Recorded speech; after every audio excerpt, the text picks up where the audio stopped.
लिखता है तब तो ये ट्रू होता है। ये व्रत लिख दिया, ये व्रत नहीं होता है, ये तब फॉल्स हो गया। नहीं तो अनर्थ व्रत में दंड व्रत क्या है, व्रत उसमें क्या आता है? अनर्थ दंड व्रत है कि जिसमें दंड मिलता है,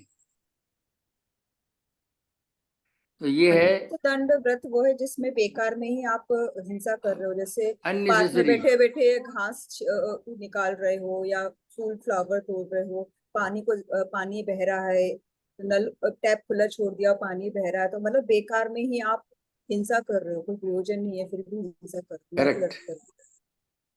तो फिर ये भी तो वही बताया ना, बिना प्रयोजन जमीन खोदना, तो ये फिर अनर्थ दंड व्रत है, ये ट्रू होना चाहिए भाई। आपके नहीं, पास वो कोई व्रत दंड है, व्रत नहीं है। दंड या व्रत नहीं होना चाहिए, फिर अनर्थ दंड तक ठीक है, दंड तक तो ठीक ट्रू।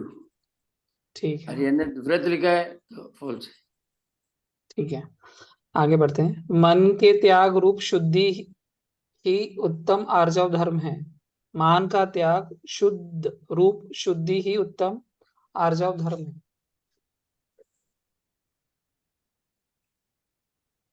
ये ट्रू है या मन फॉल्स है?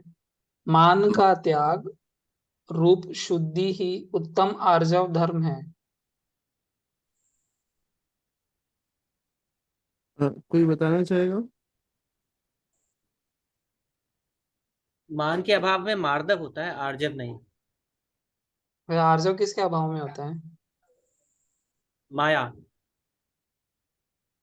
सही है। कोई बोलेगा माया बराबर है?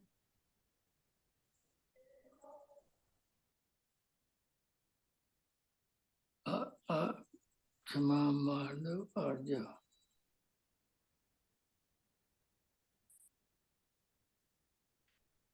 मान के अभाव कंफ्यूजन है।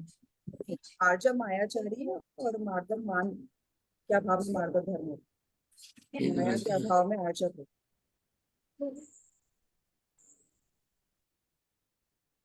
ठीक है, अपन आगे बढ़ते हैं। मुक्ति का आशय दुखों से पूर्णता मुक्ति से ही है। मुक्ति का आशय पूर्णता मुक्ति से ही है। अब ये पाठ के आधार पे बताना है, मुक्ति का जो आशय उन्होंने बोला है वो दुखों से पूर्णता मुक्ति से ही है, ये ट्रू है या फॉल्स है?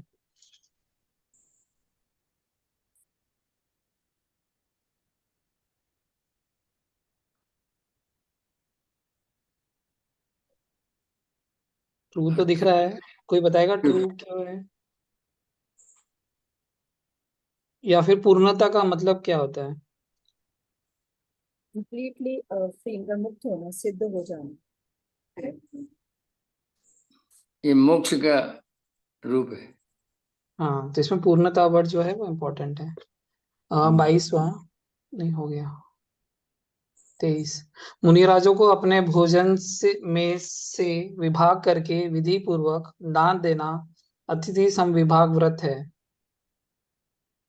मुनिराज को अपने भोजन में से विभाग करके विधि पूर्वक दान देना अतिथि समविभाग विभाग व्रत है। सही है, सही है, ट्रू। अपने भोजन में से यानी कौन से, जो अपन बाहर से यानी लाके? जो एक्चुअल में जो अपने घर तो में बनता शुद्धता है, से घर में जो भोजन बनाते हैं शुद्धि पहले जो पूर्वक, बनता था उसमें से ही अपने को देने का है, अपन उनके लिए विशेष नहीं बनाते। पर ये तो आजकल हम लोग घर में शुद्धता नहीं रखते, इसलिए उनके लिए विशेष बनाना पड़ता है। इसलिए ये जो बात बोला वो ट्रू है। और अपने भोजन में से मतलब होता है कि उनके उद्देश्य से नहीं बनाया गया, नहीं, सिर्फ अनुद्दिष्ट हमारे त्याग। भोजन में से ही देना है उनको।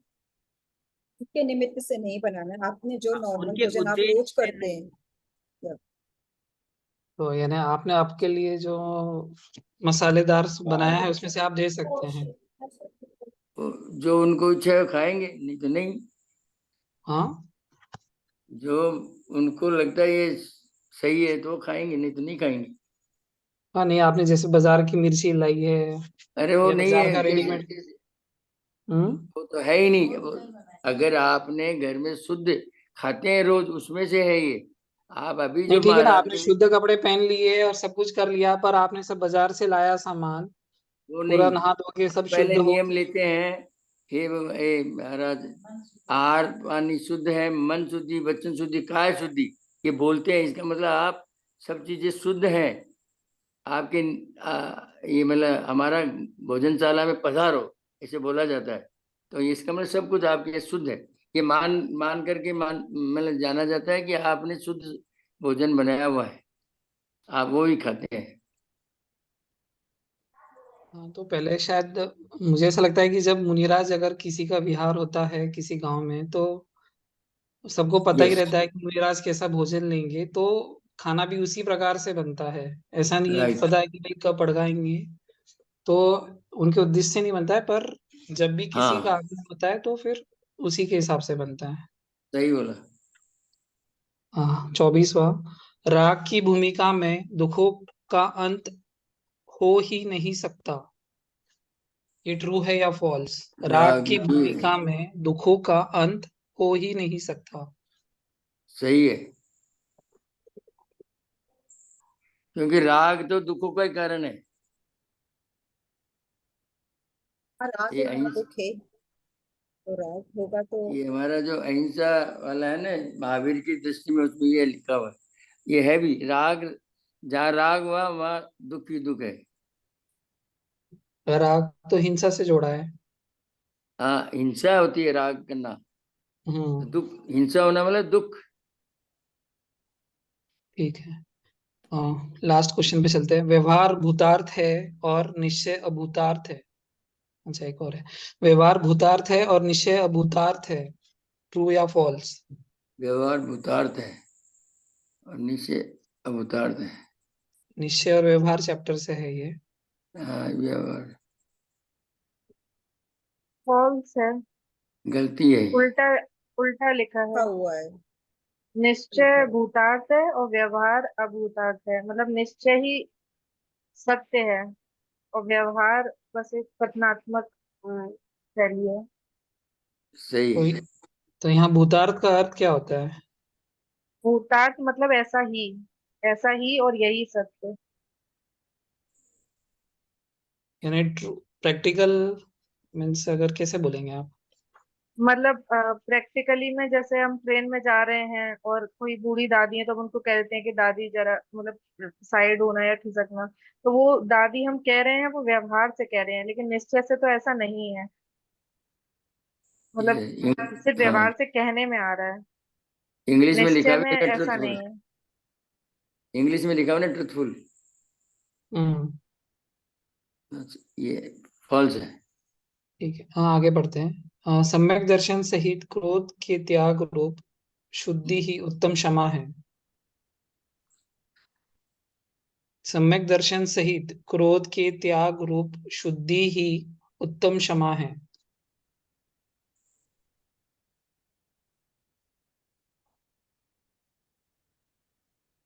सही है। इसमें मेरा एक क्वेरी थी इसमें, जो 10 लक्षण धर्म वाला जो पार्ट था उसमें स्टार्टिंग में लिखा हुआ था कि सच्चे धर्म तो मतलब सच्चे 10 लक्षण धर्म जो है वो मुनिराजों को ही होते हैं, और मुनिराजों को 3 कषाय चौकड़ी का अभाव रहता है। वो सम्यक दर्शन मतलब सिर्फ अनंतानुबंधी का नाश होना। तो इस चीज में मेरे को थोड़ी सी कंफ्यूजन हो रही थी जब मैं पेपर दे रही थी। सिर्फ मतलब सम्यक दर्शन मतलब अनंतानुबंधी का नाश ना, और जो पाठ में लिखा हुआ था उसमें 3 कषाय चौकड़ी का अभाव लिखा हुआ था, और वो मुनिराज को ही होता है। उत्तम क्षमा ही है।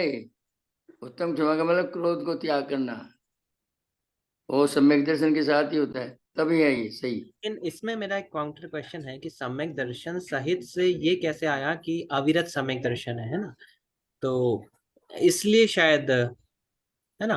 तो चौथा गुण हाँ, यहाँ पे सम्यक दर्शन सहित चौथा गुण स्थान नहीं, सम्यक दर्शन। हाँ, फिर यही सोच के फिर मैंने ट्रू लगाया था। फिर बाद में यही सोचा था, मतलब एक कंफ्यूजन ये आया था कि सम्यक दर्शन उससे रिलेट कर लिया था, अनंतानुबंधी मतलब सिर्फ एक कषाय चौकड़ी के अभाव से। और वैसे डेफिनेशन में असली असली धर्म मतलब ऐसे ही लिखा है कि 3 कषाय चौकड़ी के अभाव में। इसमें आराध्य जी आप थोड़े सिंपल लैंग्वेज में बताएंगे,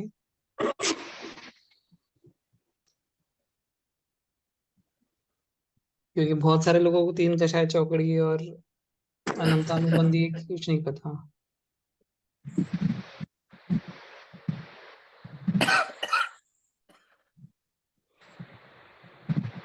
जो 10 लक्षण धर्म का पाठ था उसमें ये लिखा था कि अ, जो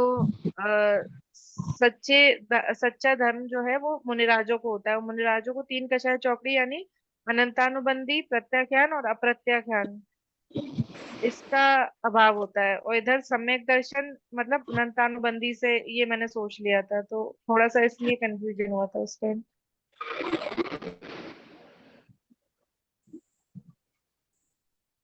कोई बताएगा सिंपल लैंग्वेज में? आराध्या जी, आप बताएंगे?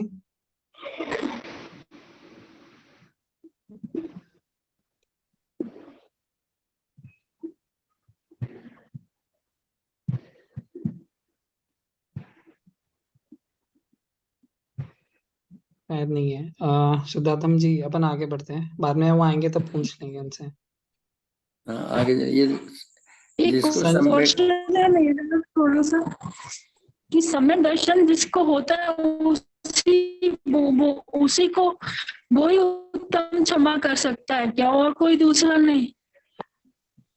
इसका क्वेश्चन का अर्थ यही है क्या? नहीं, इसका ये क्वेश्चन का अर्थ ऐसा है कि भाई त्याग, भाई आपने सिर्फ क्रोध का त्याग कर दिया तो वो उत्तम क्षमा नहीं है। ये आपको क्रोध का सही सच्चा ज्ञान हुआ नहीं है। सिर्फ आपने क्रोध बोले तो क्या गुस्सा नहीं करना ऐसा समझ लिया, पर सम्यक दर्शन सहित क्रोध का त्याग बोले तो जब आपको उसकी सच्ची परिभाषा, जब उसका सच्चा स्वरूप समझ में आएगा और फिर आपने क्रोध का त्याग किया, मीन्स ऑटोमेटिक हुआ, तो फिर वो सही मायने में उत्तम क्षमा कहलाएगा। ओके। तो इसलिए सम्यक दर्शन के बिना अगर कोई क्रोध का त्याग करता है और बोलता है कि उत्तम क्षमा है तो वो गलत है, ऐसा बताना चाह रहे हैं। वो तो व्यवहार से होता है, वो और व्यवहार से, इसमें जो ये उत्तम निश्चय से। शब्द उत्तम शब्द लगाया हुआ है ना, उत्तम क्षमा, तो वो उत्तम का मतलब ही है सम्यक दर्शन के साथ में, नहीं तो वो ओके। क्षमा है खाली ऐसे ना। तो उत्तम यस, मतलब सम्यक दर्शन के साथ। उत्तम उत्तम है ना, क्षमा। Top most. ठीक है। वही जब 10 लक्षण पर्व होता है उसमें उत्तम क्षमा बोलते हैं, तो वो क्या चीज है?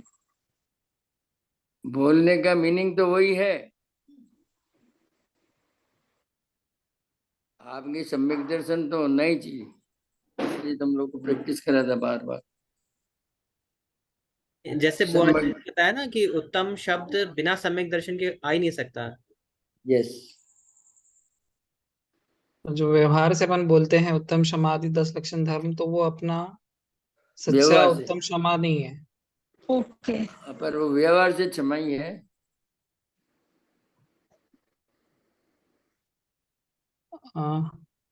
अपन एक बार और समझ लेंगे उनसे। आगे बढ़ते हैं। संशय, विपर्याय और अनध्यवसाय, ये 3 सम्यक ज्ञान को मलिन करते हैं।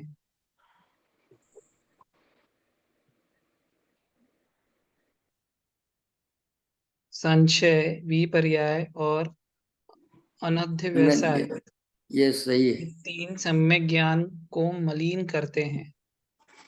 ये कोई भी चीज में डाउट करना, उसमें श्रद्धा नहीं रखना, वही है इसको मलिन करता, मतलब उससे आपका समय ज्ञान में क्षीण हो जाता है। ये सही है, डाउट करना ही ठीक नहीं। पहला। और दूसरा और कहाँ है? विपर्याय। विपर्याय भी एग्जैक्टली है, आया तो है चैप्टर में है। और अब अनध्यवसाय, डाउट पर कोई बताएगा इसका विपर्याय और अनध्यवसाय का मीनिंग?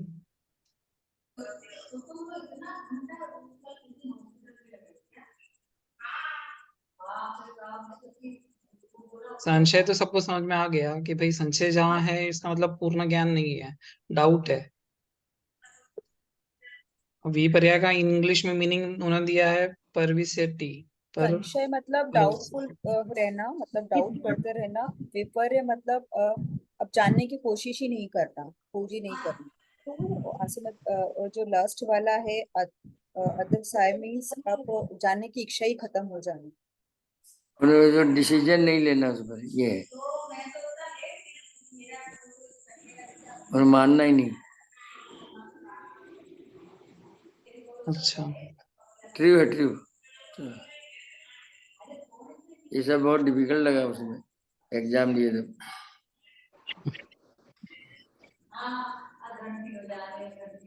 हाँ, हो गया शायद। और किसी को कुछ पूछना है तो अपन बढ़ते हैं आगे। हाँ, बड़ो।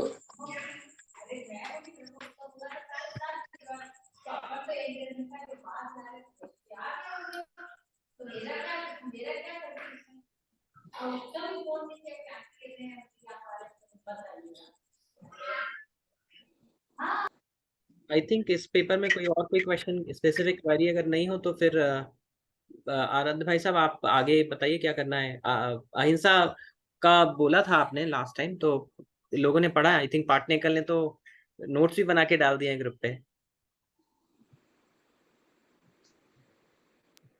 अहिंसा महावीर की दृष्टि में।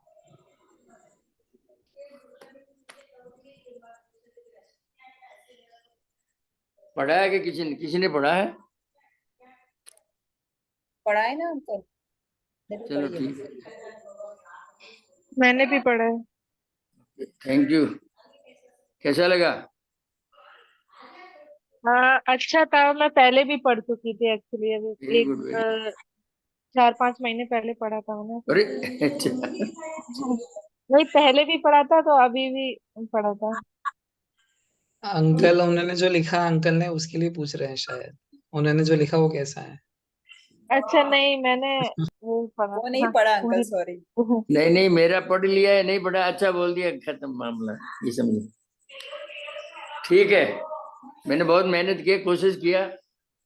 कल रात में ही मैंने लिखा था और पढ़ तो लिया था परसों ही, फ्राइडे के दिन।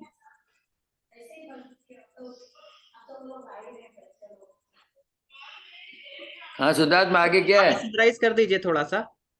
हैं?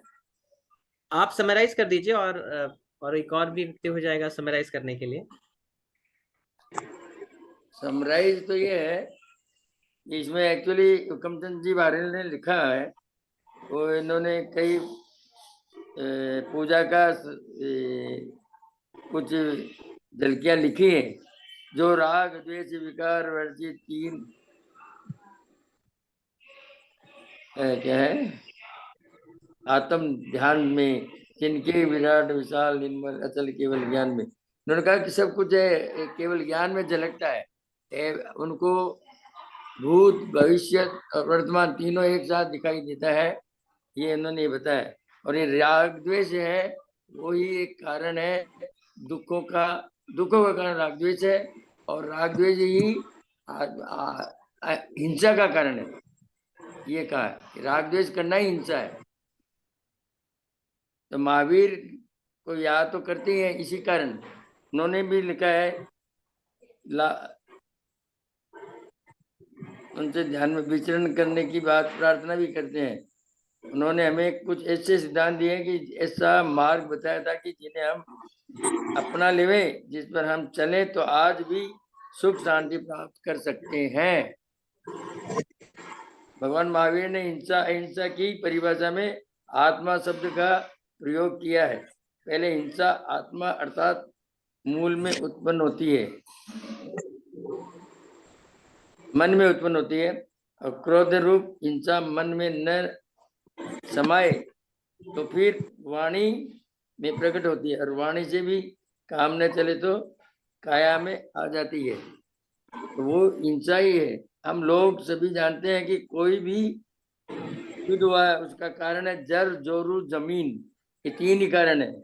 आपने देखा होगा रामायण महाभारत है, जोर के लिए, जमीन के लिए हुआ, पैसा के लिए हुआ। तो ये जितना भी है जो युद्ध के कारण है या लड़ाई झगड़े के कारण है, ये तीनों में से एक है। पांचों पापों की भूल जड़ राग में ही हुई है। ये राग ये राग आप दहे सदा लाते आते समायन से ये चिर भजे विषय कसाय अब तो त्याग निजपत चाहिए। ये राग की आग हमेशा जलती ही रहेगी जब तक कि हम लोग राग रखेंगे तो हमें हमेशा दुख ही दुख होगा, और राग का त्याग करना ही अहिंसा है। भगवान महावीर के अनुसार प्रत्येक आत्मा स्वयं सर्व प्रभु का संपन्न द्रव्य है। अपने भले बुरे का संपूर्ण उत्तरदायित्व स्वयं उसका है। उसमें किसी भी प्रकार का अक्षय वस्तु स्वरूप को स्वीकार नहीं है। मतलब एक चीज एक का कोई दूसरा करता धरता नहीं होता है। मतलब एक कोई भी आपस में कुछ किसी को बिगाड़ना भी चाहे तो नहीं बिगड़ सकता है, स्वयं से ही होता है। जो भी होता है हमें स्वयं के कर्मों से ही होगा। एक ये हम सोचे वो मेरा बिगाड़ रहा है, हम उसका बिगाड़ रहा है, वो बेकार का है, ये सोचना ही हिंसा ही है। इस परम सत्य की स्वीकृति ही भगवती हिंसा की सच्ची आराधना है। यदि सुखी होता है तो इस परमामृत रस का पान करना चाहिए, इस परम रसायन का सेवन करना चाहिए, तभी आपको सुख मिलेगा। अहिंसा जो धर्म है उसका स्वरूप आपको जानेगा और आपको कभी आत्मा में कुछ दुख नहीं होगा, ये कहने का मतलब है। इसलिए हमें राग द्वेष छोड़ना पड़ेगा, बस इतना ही है, तो आपकी अहिंसा का धर्म का पालन होगा। यही लिखा है मैंने। Thank you uncle. अर्चना दीदी, स्वप्निल जी, आप लोग ऐड करना चाहेंगे कुछ इसमें? तो मैं बेसिकली इसमें शुरू में ये बताया था कि मन वचन और काया 3 चीजों से ही हिंसा होती है। तो जो काया से हिंसा करते हैं उसके लिए तो आपको व्यवहार में या आप समाज में या आपके देश में दंड मिलता है, आपको कोई क्राइम करते हो किसी को मारते हो। लेकिन जो वचन से हिंसा होती है उसके लिए कोई दंड नहीं है। वचन से भी हम हिंसा करते हैं, ऐसे शब्द बोल देते हैं जिससे सामने वाले को दुख होता है, तो वो भी हिंसा नहीं है। और मन से मतलब हमने सामने वाले को कुछ नहीं बोला, ठीक है, लेकिन मन में उसके प्रति अगर हमने राग द्वेष का भाव रखा तो वो भी हिंसा ही है। तो जहाँ मन से ही शुरू होती हैं सारी चीजें कि आप किसी के प्रति बुरा सोचते हो, फिर वही आपके वचन में निकलता है और फिर आप उसकी क्रिया मतलब काया से वो एक्शन लेते हो। राग भाव को ही अगर आप कंट्रोल कर सको तो तभी आपकी अहिंसा का पालन होगा, अदरवाइज हिंसा होती ही रहेगी।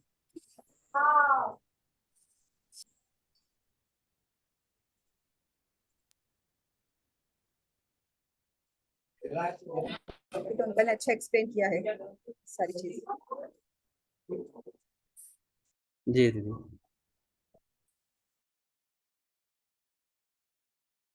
स्वप्निल जी, आप भी ऐड करना चाहेंगे कुछ?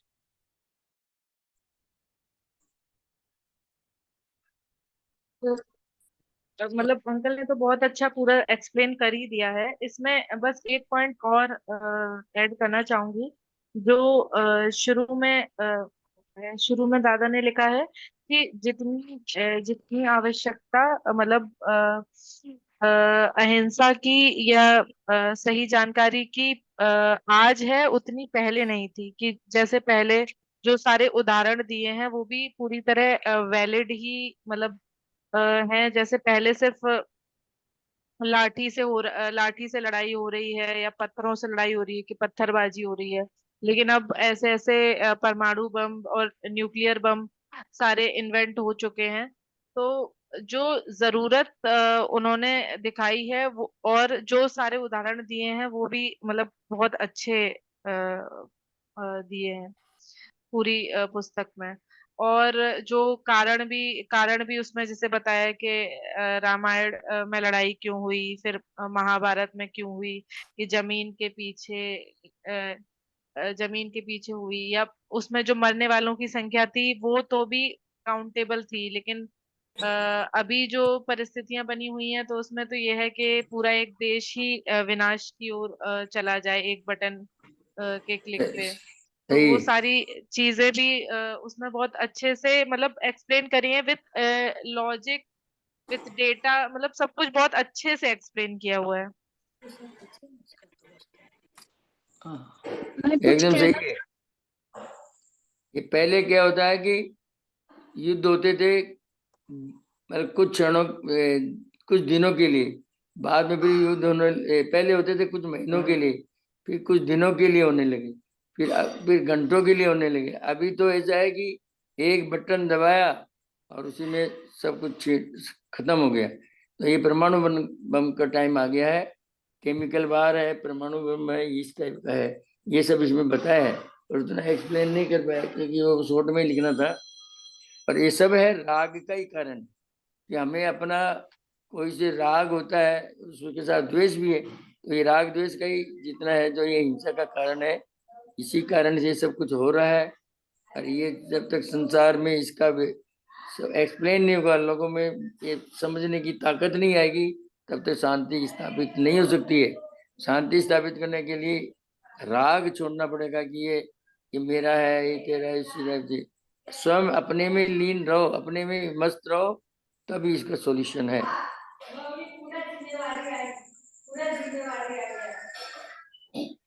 अपने जैन धर्म के चिन्ह के नीचे भी है लिखा हुआ है, अहिंसा परस्परो ब्रहो जीवा नाम। यस, वही तो हमारा चिन्ह है,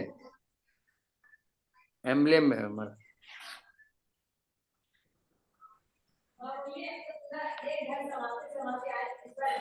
और किसी को कुछ इसमें ऐड करवाना हो तो करवा सकते हो। हाँ वही है, मतलब अभी सब कुछ जैसे कवर हो गया। और वो रीना जी, आप कुछ। मैं ज्योति जैन बोल रही हूँ। हेलो, रीना जी आवाज बोल नहीं आ रही रही है। है? ज्योति जैन बोल रही।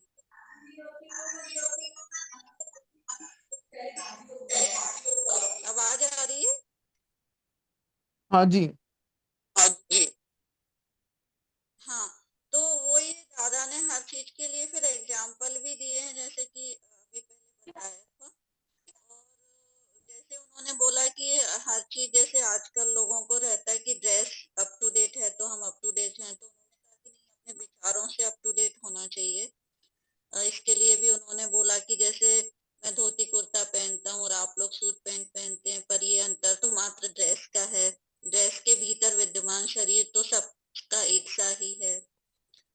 फिर उन्होंने बोला कि भगवान महावीर ने अहिंसा का जो उपदेश आज से 2500 साल पूर्व दिया था, तो उसकी आवश्यकता जितनी आज है उतनी पहले नहीं थी। अभी तो हिंसा का रूप बहुत ही भयंकर हो गया है।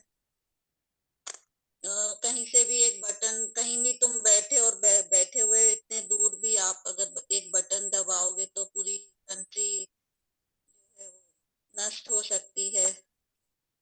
फिर उन्होंने एग्जाम्पल लिए, जैसे रामायण का लिया, तो उन्होंने बोला कि रामायण जो है, मतलब वो बोल रहे थे कि ये इसमें राग को ही क्यों लिया है डेफिनेशन में, द्वेष का क्यों नहीं लिया। तो उन्होंने बोला कि जहां जहां राग है वहां द्वेष तो हो ही जाता है। और जो भी लड़ाइयां हुई हैं वो राग की वजह से, जैसे रामायण की लड़ाई हुई तो राम और रावण की लड़ाई तो कहलाती है, पर वो क्योंकि वो सीता को ले गए थे तो वो राग की वजह से ही उनका हरण हुआ था। या महाभारत का जो कौरव और पांडवों के बीच में युद्ध हुआ था, तो वो भी जमीन के वजह से हुआ था। तो रामायण की लड़ाई जैसे जोरू मतलब स्त्री की वजह से हुई। महाभारत का उन्होंने बताया कि वो कौरव पांडव के लिए जो एक गांव के वजह से उनकी लड़ाई जो युद्ध हुआ था, तो वो जमीन के वजह से हुआ था। या फिर देखते हैं कि पैसे की वजह से भी लोग आपस में लड़ जाते हैं, मतलब हर जगह पैसे का तो सब अभी भी देख ही रहे हैं। फिर उन्होंने बोला कि आजकल हिंसा का राष्ट्रीयकरण हो गया। पहले तो छोटे छोटे स्तर पे होती थी, अब और मतलब विश्व स्तर पे होने लगी है।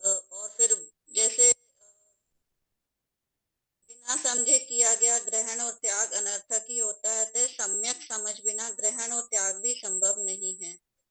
तो उन्होंने बोला कि जो हिंसा है तो वो लोग समझ नहीं पा रहे हैं कि राग द्वेष के वजह से हिंसा हो रही है।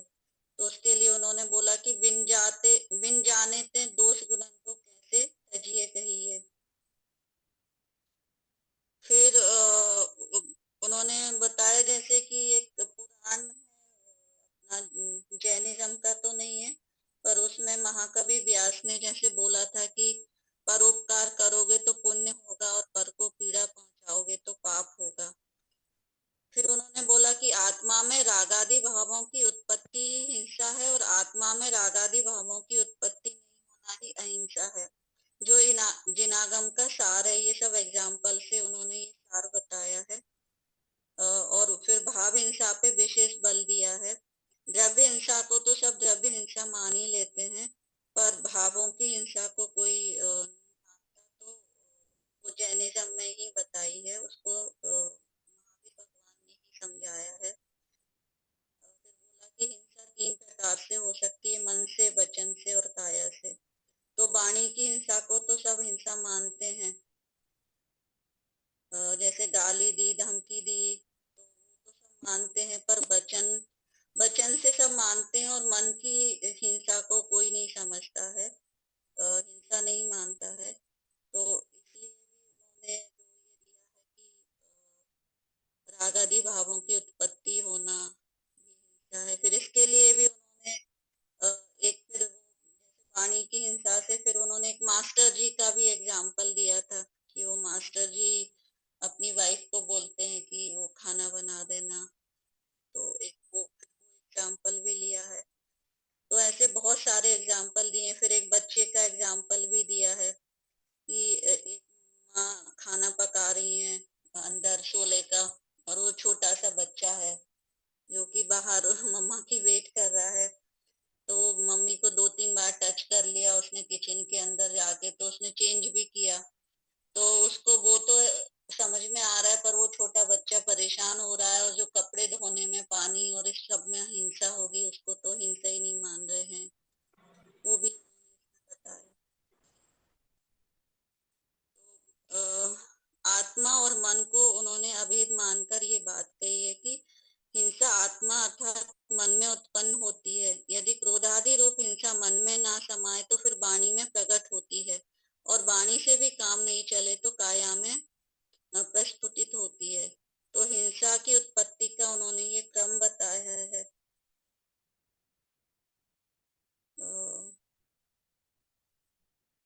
और आगे फिर लिखा है कि हिंसा एक बार अगर किसी के मन में उत्पन्न हो जाती है तो वो फिर कहीं ना कहीं प्रकट होती ही है।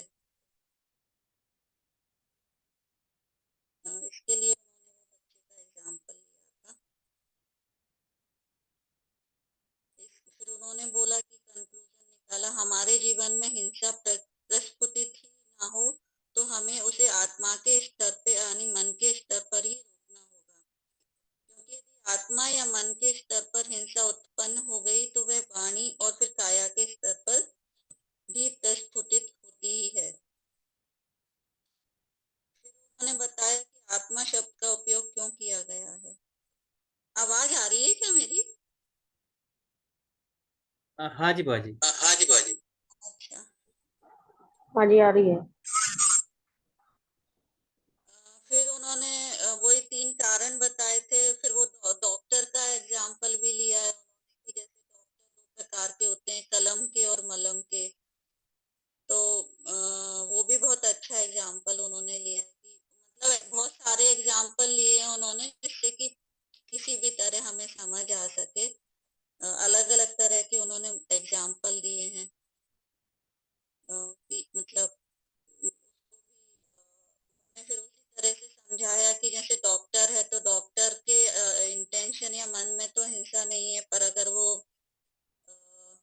अगर वो इलाज कर रहा है किसी मरीज का तो मतलब अगर उसकी मान लो हिंसा हो जाती है तो वो हिंसा नहीं है, क्योंकि उसके मन में हिंसा नहीं है, हिंसा के भाव नहीं है मन में। और फिर बोला जैसे कि राग तो ऐसी आग है जो सदा जलती ही रहती है। जिस प्रकार आग सर्दियों में जलाती है, गर्मियों में जलाती है, दिन को जलाती है, रात को जलाती है, सदा जलाती है, उसी प्रकार ये राग भी सदा दुख ही देता है। फिर बोला कि जैसे चंदन है तो चंदन की ठंडक के लिए यूज होता है, मतलब तो उन्होंने बोला कि यह नीम है, नीम की आग जलाएं या चंदन से भी आग जलेगी तो वो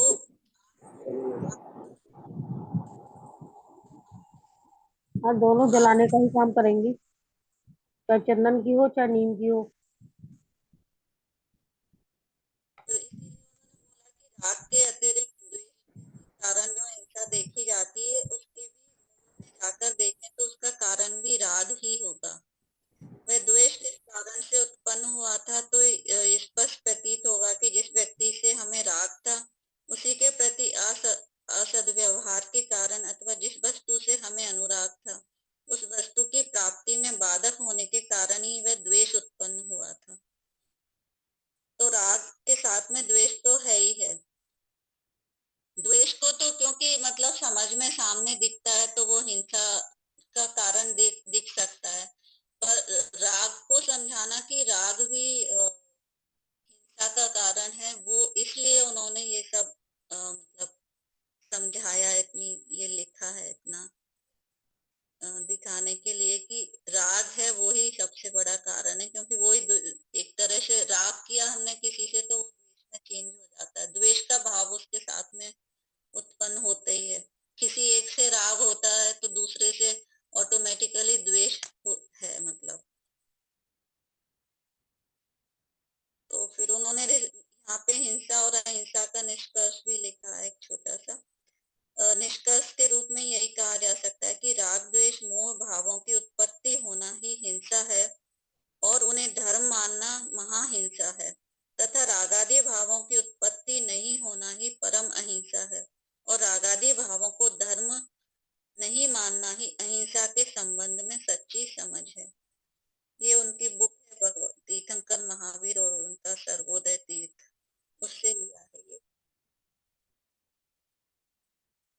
तो मतलब यही है कि लोग राग को हिंसा नहीं मानते, इसी के लिए अहिंसा की बुक है। बहुत अच्छी बुक लिखी है अगर उसको मतलब समझा जाए तो। और भगवान महावीर तो खुद वीतरागी थे, तो वो तो वीतरागता का ही धर्म भी है।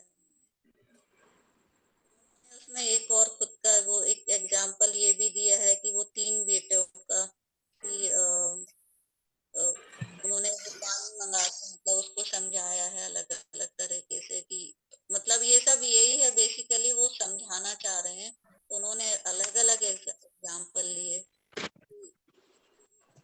समझ में आ जाए। एक क्वेश्चन पूछना चाह रही हूँ मैं, धर्मानुराग, धर्म के प्रति अनुराग भी हिंसा है क्या? उसमें लिखा हुआ है। तो इसलिए राग तो कोई भी हो, राग को हम अच्छा तो नहीं मान सकते ना। पूरे वीतरागता जो है वो धर्म है, तो राग चाहे कोई सा भी हो, जैसे ऐसे कोई व्हाइट कपड़ा है तो उस पे एक छोटा सा भी मार्क है तो उसको हम साफ तो नहीं बोल सकते, चाहे वो चंदन का दाग हो। तो ऐसे ही राग तो किसी भी प्रकार का हो। हाँ, ये हो सकता है कि जैसे वो पुण्य पाप पुण्य का आप उसमें अंतर ले सकते हो कि वो पाप वाला राग नहीं है, पुण्य का राग है, पर वीतरागता नहीं। हाँ, वीतरागता नहीं है ना, वीतरागता को हमारे यहाँ जोर देते हैं, मतलब वीतरागता ही धर्म है, इसलिए उसको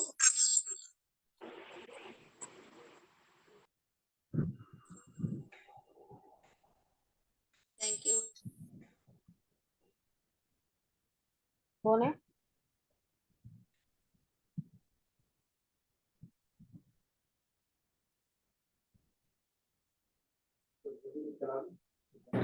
थैंक यू भाजी, thank you. Thank you all. दादी काले में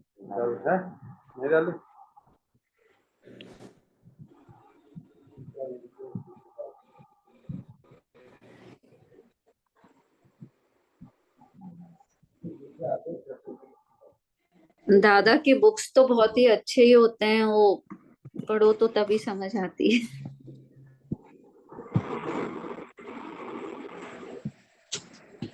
भाई साहब, आराध्य भाई साहब, हाँ जी। अभी कौन सा, क्या क्या स्टार्ट करना है, क्या शेयर कर दूं? लास्ट टाइम अपन ने जो पढ़ के आने के लिए बोला था, जी। हाँ, हाँ, तो उसका तो डिस्कशन हो गया है, आई मीन हिंसा हो गई, राइट? अहिंसा वाले तो पढ़ के आए थे बहुत से लोग, और डिस्कशन भी किया है काफी अच्छा। वो तो हो गया। ठीक है, तो फिर तो अपन ये स्टार्ट करते हैं। तत्व ज्ञान पाठमाला भाग 1 स्टार्ट करें फिर। हाँ जी, अगर आपको कुछ और ऐड करना हो अहिंसा वाले में तो कर दीजिए, बाकी फिर हाँ जैसा भी। देखिए, अहिंसा के में लॉन्ग स्टोरी शॉर्ट, अगर एक लाइन में बोला जाए ना, तो अपन ने पहले पढ़ा था, अहिंसा अपनी जो डेफिनेशन है वो जीव और अजीव के बीच में स्टार्ट हो जाता है। जीव अपने ही गुणों का जो घात करता है वो ही हिंसा है। तो बाकी सारी जो हम संसार में जिस चीज को हिंसा बोलते हैं, वो तो यहाँ पे बहुत बड़ी मतलब चीज हो गई है। You are getting my point? इस राग भी हिंसा में आता है क्या, राग? हाँ जी, आपने आत्मा के अणुजीवी गुणों का आघात किया है, आत्मा के स्वभाव का आघात किया है, आपके जितने भी विकारी परिणमन हैं उन सबको उन्होंने हिंसा में गिना है। उससे आपने जीव की हिंसा की, स्वयं की हिंसा की है।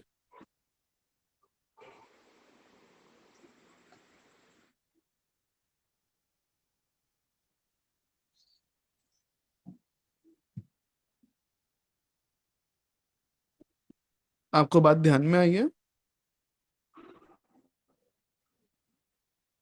जी। हेलो?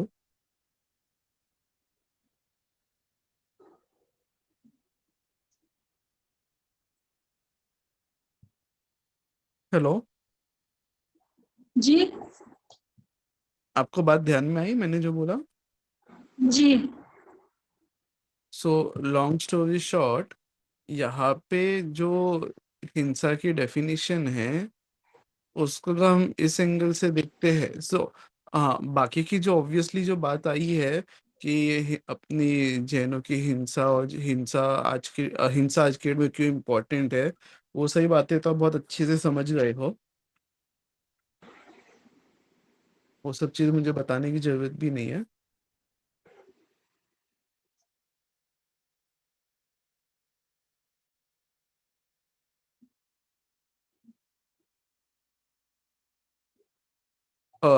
सॉरी, मैं गलती से म्यूट हो गया था। क्या बात आई थी लास्ट? क्या सुनी थी?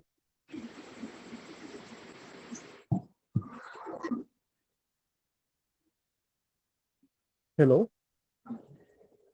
हाँ, मैंने ये पूछा था, राग हिंसा में आता है क्या, राग? हाँ जी, हाँ जी, राग हिंसा में आता है। तो कोई भी चीज हो जो आत्मा का स्वभाव नहीं है, जितने भी आत्मा के विकारी परिणमन हैं, या आत्मा के ऐसे कोई भी भाव जो कि स्वभाव का नाश करे या स्वभाव को दबाए, वो सब कुछ उन्होंने हिंसा में ही कंसिडर किया हुआ है। ओके।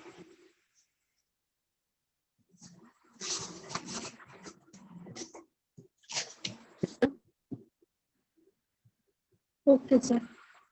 चलिए फिर आगे बढ़ते हैं।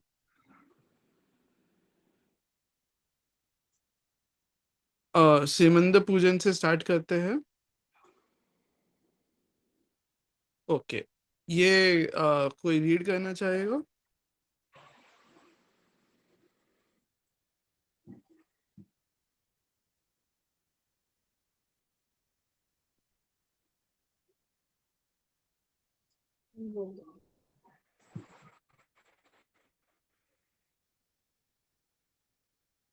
अर्चना दीदी आप बोलेंगी? मैं पढ़ूं क्या सर? स्थाप श्री सिमंदर पूजन स्थापना। भव समुद्र सीमित कियो सिमंदर भगवान, कर सीमित निज ज्ञान को प्रगटो पूर्ण ज्ञान। प्रगटो पूर्ण ज्ञान वीर दर्शन सुखदारी, समय सारा अविकार विमल चैतन्य बिहारी। अंतर्बल से किया प्रबल रिपु मोह पराभव, अरे भावन तक करो अभय हर लो मेरा भव। आगे भी पढ़ना है क्या?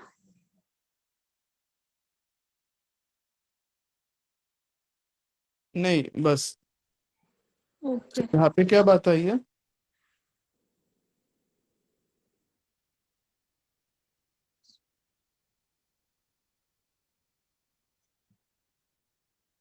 मतलब सिमंदर भगवान ने अपना पूरा पूरा ज्ञान प्रकट कर लिया है और भव समुद्र से सीमित हो गए, मतलब भव समुद्र से हट गए हैं। इसका मतलब यही समझ में आ रहा है 2 लाइन का। ओके, यहाँ पे उन्होंने बहुत ही सिंपल सी चीज बोली गई है। यहाँ पे ये बोला है कि आपने स्वयं के ज्ञान को, एक सेकेंड, जो दूसरा लाइन है ना, कर सीमित निज ज्ञान को, तो आपने अपने ही निज के ज्ञान को फोकस करके क्या किया? आपने पूर्ण ज्ञान मतलब केवल ज्ञान प्रकट किया, और उस केवल ज्ञान की मदद से आपने जो आपके जो अनंत भव है उन सबको आपने सीमित किया, हे सिमंदर भगवान। ठीक है। जी।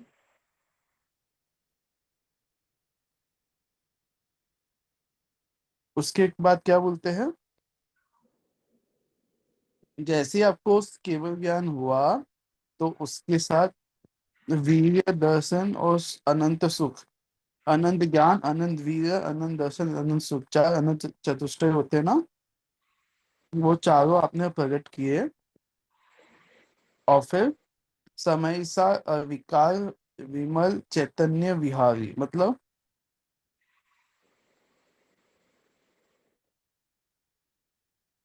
अपनी आत्मा का ज्ञान, अपनी आत्मा का ज्ञान विमल चेतन।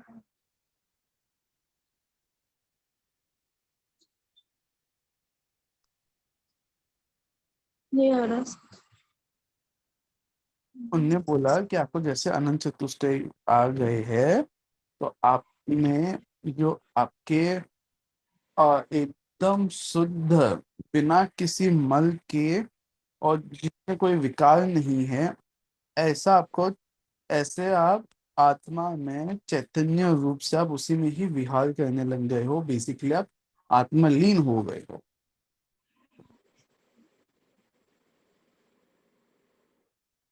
ठीक है।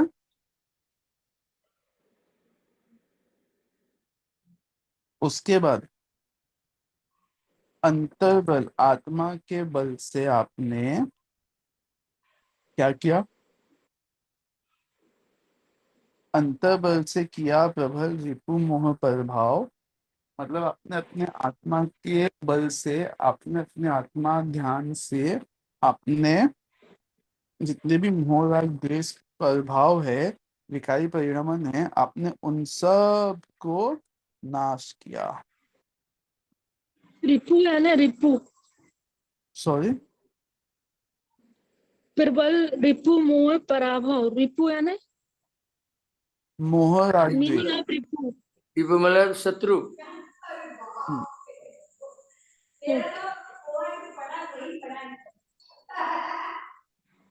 अरे प्रवाचक करो अभय हर लो मेरा भाव। ठीक है। अभी आप लोग जितने भी लोग हो, जिन्हें भी आपको मतलब हम हे सिमंदर भगवान, हम सब लोग अपने भवों का अंत करना चाहते हैं, और इसलिए ही हम आपके आपको हम याद कर रहे हैं बेसिकली। हम आपकी पूजन करते हैं। पर वीर्य मीन्स सेंसुअल प्लेजर। सॉरी, वीर्य का मतलब है सेंसुअल प्लेजर। किसका? वीर्य। वीर्य? यस। वीर्य सेंसुअल प्लेजर नहीं हुआ, ऊपर लिखा हुआ है आनंद ज्ञान आनंद वीर्य दर्शन सुखदायी, आप उसकी बात कर रहे हो ना? Yes yes. हम्म, अनंत, ओके। अनंत वीर्य होता है, वीर्य का मतलब होता है कि आप में अगर आपको अचानक से अनंत ज्ञान अनंत दर्शन अनंत सुख मिल जाए, तो आप उस चीज को एक्सेप्ट कर पाओ, उस चीज को सहन कर पाओ, उसके लिए आपको अनंत वीर्य लगता है।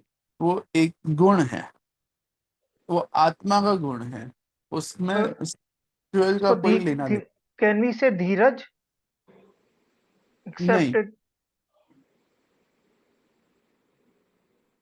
धीरज तो पेशेंट्स को बोलते हैं कि आप में हाँ। कितना। बल बल बोल सकते हैं, पावर। बल मतलब उतनी पावर हमें होनी चाहिए कि हम वो उतने ज्ञान और दर्शन को झेल सकें। जिस सेंस में आपने बोला है उस सेंस में पावर बोल सकते हैं, ये नॉर्मली पावर जिस सेंस में यूज होता है वो सेंस में नहीं।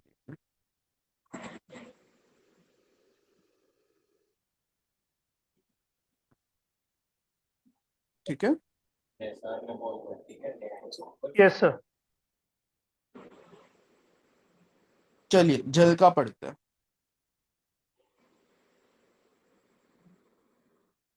प्रभुवर तुम जल से शीतल हो, जल से निर्मल अविकारी हो, मिथ्या मल धोने को जिनवर तुम ही तो मल परिहार हो, सम्यक ज्ञान जलोदधि हो, जमृत बरसाओ, भविजन मीन प्राणदायक, भविजन मन जल खिलातो, अन्न नदी सीमा ज्ञान समर्पित हो, साय देवी जल सामुंज चर्चित है। यहाँ पे क्या बात आई है?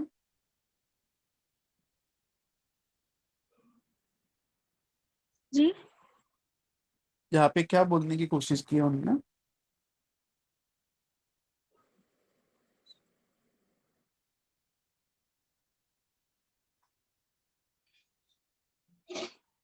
जैसे कि जल निर्मल होता है, स्वच्छ होता है, उससे भी आप क्योंकि आमल होती है, और जल से आपने अपने मिथ्या मल को धो दिया है, मतलब आत्मा निर्मल है।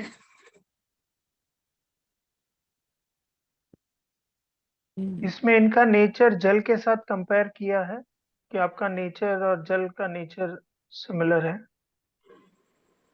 और क्या क्या सिमिलर नहीं, थोड़ा ज्यादा अच्छा बताया जल से भी। और क्या क्या सिमिलरिटी बताइए।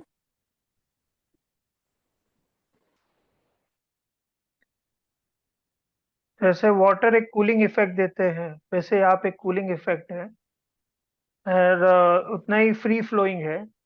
हम्म, और आपके ये जल से मिथ्या मल आपने धो दिया है, आपने ये आपके ये नेचर से आपने अपना पूरा मिथ्या मल को वाइप आउट कर दिया है। Very good. ऐसे ही जैसे कि मन मीन प्राणदायक, जैसे कि जल मछली के लिए प्राणदायक होती है, तो जल प्राणदायक है, उसी के प्राणियों के लिए जल जल के समान हो।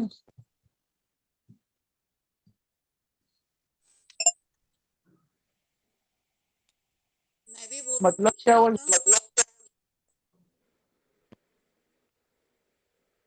मतलब यह हुआ कि जैसे कि जल पूरे हेलो, पूरे मतलब यह हुआ कि जैसे कि जल जल प्राणदायक होता है मछलियों के लिए, उसी तरह आप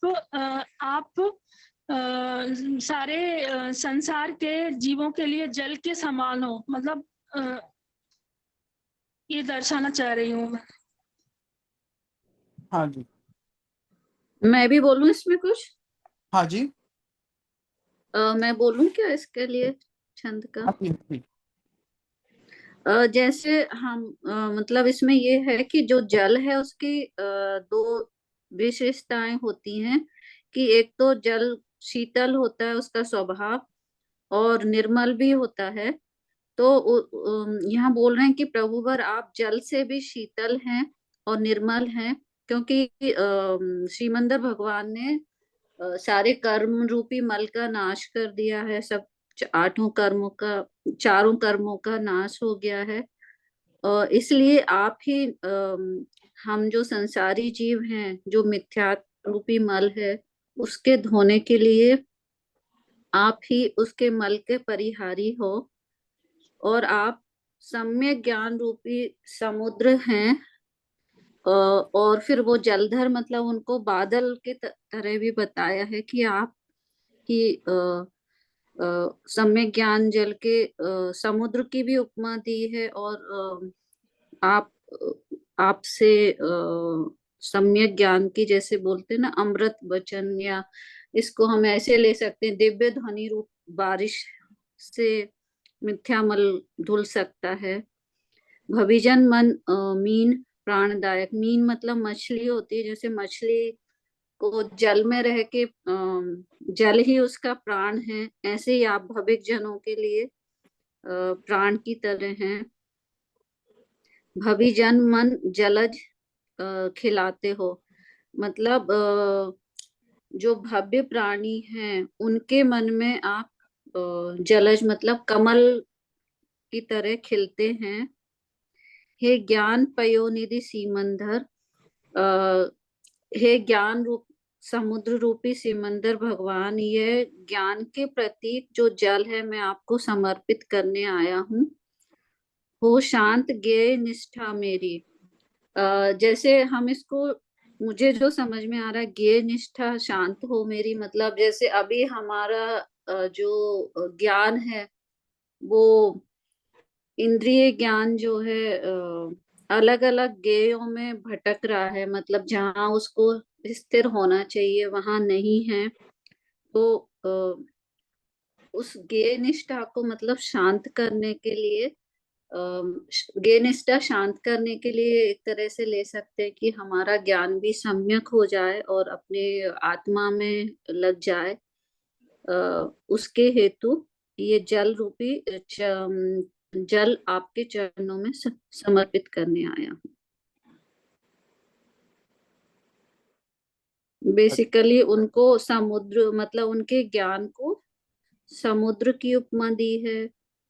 और उस ज्ञान से, जैसे बोलते ना, ज्ञान की बारिश हो हमारे ऊपर, तो हमारा भी जो मिथ्यात्व है, मिथ्यात्मल धुल जाए। मतलब ऐसे धुलने का मतलब है कि हम भी अपने वो चार घाती कर्म और अघाती कर्मों का नाश करें, उनकी वाणी को समझ के हम हमारा जो मिथ्यात्व है, जो हमारी गलत मान्यता है, वो सुधर जाए तत्व ज्ञान समझ के। ओके, मैं एक कहानी बोलता हूँ, इमेजिन करके लिखिए, ठीक है। एक मछली है, वो गलती जल के किनारे पे पत्थर के ऊपर आ गई है। अब बिना पानी के मछली क्या होएगी, क्या कंडीशन होगी उसकी? तड़पने की। तड़पेगी, राइट? हाँ जी। कितना तड़पेगी? कुछ समय तक, बाद में तो बहुत तड़पेगी। हाँ। अब समझो उसी समय वही समुद्र का पानी बादल बन के उस पे बरस जाता है, तो उसको कैसा लगेगा? बहुत अच्छा लगेगा। उसको जीवन भी मिल जाएगा। फिर समुद्र में मिल जाएगी। कितना अच्छा लगेगा? जिंदा हो जाएगी। समझ में आया? हाँ, उसको अमृत के समान काम करेगा ना वो जल। एग्जैक्टली, प्राणदायक जैसा हो जाएगा। हाँ, यस, वो प्राणदायक। लाइफ देगा।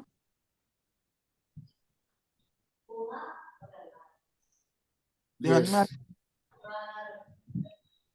तो उनने यहाँ पे ये बोला है कि भाई साहब,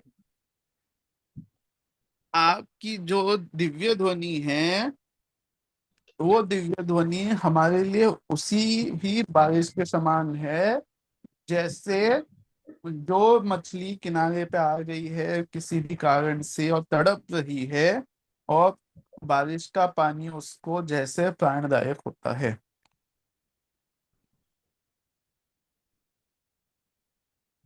ध्यान में आया?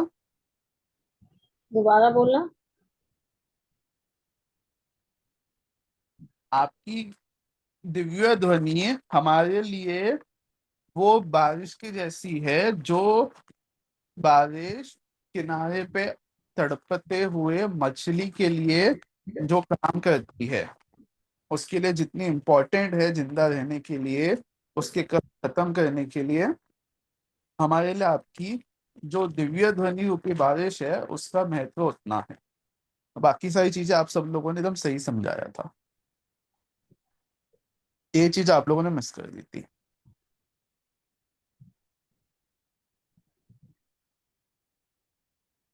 ठीक है।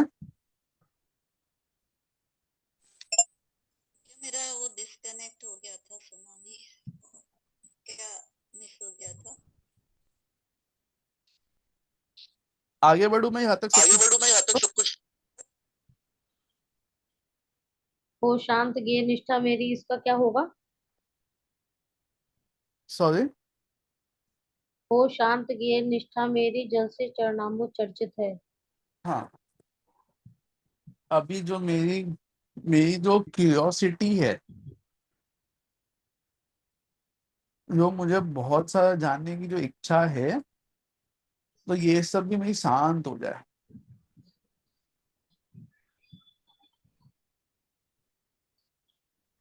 ये बोला हुआ है। ठीक। चलिए आगे बढ़ते हैं।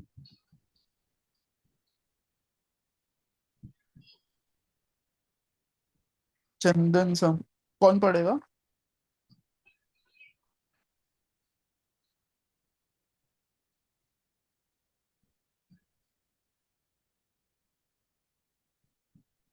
मैं पढ़ती हूँ। हाँ जी। चंदन सम चंद्र वदन जिनवर तुम चंद्र किरण से सुखकर हो, भवताप निकंदन है प्रभुवर, सचमुच तुम ही भव दुख हर हो। जल रहा हमारा अंतस्तल प्रभु इच्छाओं की ज्वाला से, यह शांत न होगा हे जिनवर, रे विषयों की मधुशाला से। चिर अंतर दाह मिटाने को तुम ही मलयागिरि चंदन हो, चंदन से चर्चु चरणाम्बुज भव तपहर शत शत वंदन हो। ओके, कोई ट्राई करना चाहेगा?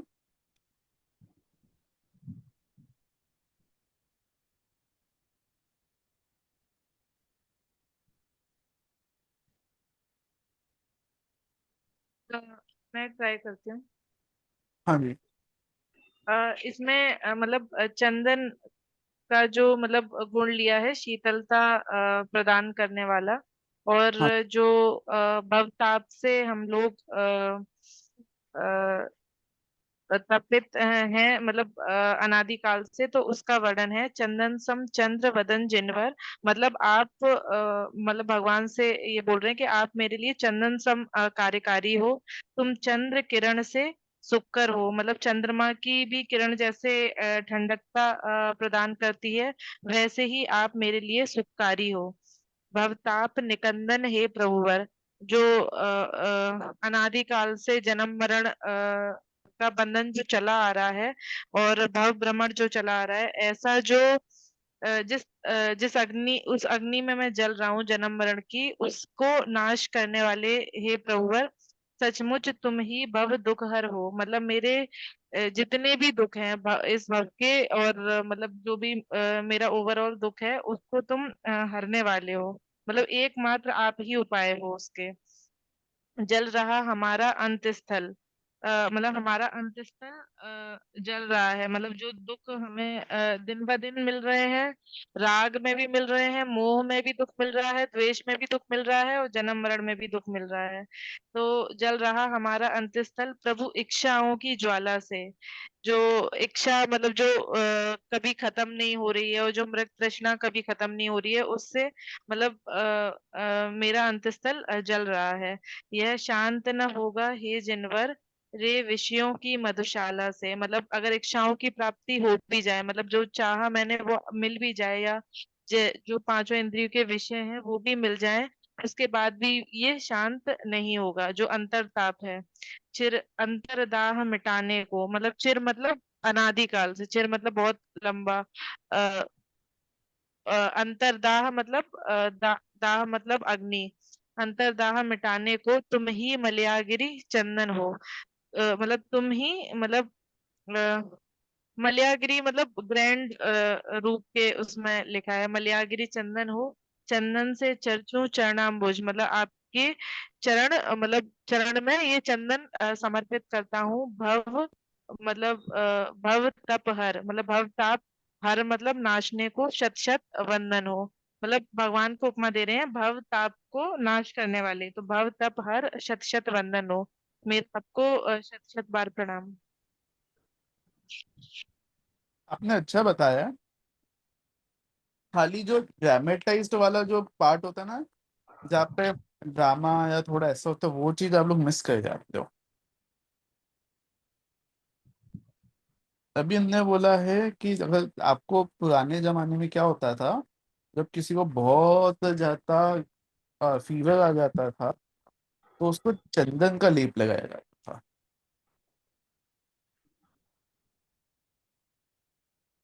आप लोगों ने सुना है क्या किसी ने इसके बारे में?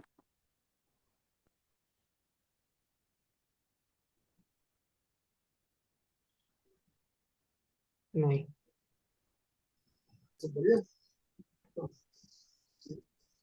सुना देखो, हुआ तो लग रहा है, सॉरी, प्लीज सॉरी, मैं नहीं सुन पाई थी क्या। सुना हुआ तो लग रहा है जो आप बोल रहे हैं। आपकी आवाज कट कट के आ रही है क्या? मैं बोल रही हूँ सुना हुआ लग रहा है कि चंदन का लेप लगाते थे।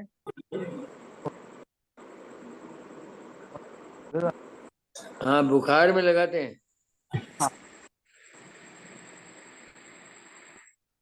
कम करने के लिए या उसको ठंडक पहुंचाने के लिए चलता है। इसको आप ऐसे समझो कि कभी कभी गलती से आपका जब हाथ पे या कोई पार्ट जल जाता है हल्का सा, तो आप उसको पता है ठंडे पानी में डालते तो कैसा फील होता है। हेलो। अच्छा लगता है। बहुत शांति मिलती है। एग्जैक्ट। तो वैसी ही शांति मिलती है जब आपको फीवर होता हो, आप चंदन का लेप लगाते हो। तो उनने ये बोला है कि मैं हर बार जन्म ले लेके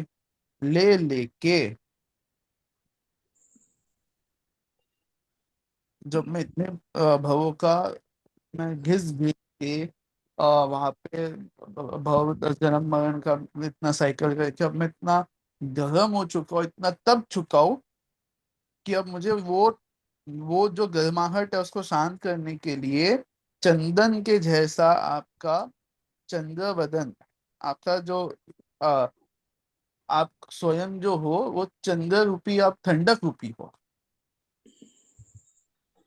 ठीक है। फिर लिखे ना, सचमुच तुम ही भव दुख हर हो। उन्होंने जल रहा हमारा अंतस्थल, यानी अंदर की भावना बोली ना, बदन कैसे बोला है? सॉरी। जो तीसरी लाइन में बोला है कि जल रहा हमारा अंतस्थल, यानी हाँ अंदर से बाहर का बदन का उपमा नहीं दी उन्होंने चंदन के लिए। नहीं, तो मैंने जो बाहर का जो बताया वो मैंने आप लोगों को अंडरस्टैंडिंग के लिए बताया, यहाँ पे नहीं दिया है, ताकि ओके। वो ड्रामा जो है ना उसमें ड्रामेटिक जो एंगल है ना वो एंगल को हाईलाइट करने के लिए मैंने बताया। आ गई जी। हाँ? उसने बोला कौन है कि कोई वैसे आया क्या? बॉडी की गर्मी नहीं, जो अंदर की गर्मी है आपने उस गर्मी को वैसे शांत किया। ठीक है। जी। फिर उनने बोला है कि ये जो मेरी अंदर की गर्मी है ना, ये अंदर की पूरी गर्मी क्यों है, इसके पीछे का रीजन क्या है? इच्छा। एग्जैक्टली इच्छा है। तो अब ये जो इच्छाओं की जो ज्वाला है ना,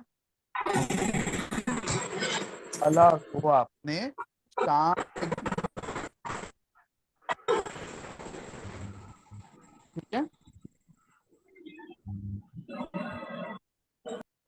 सर कैन यू रिपीट, आपकी आवाज कट रही थी।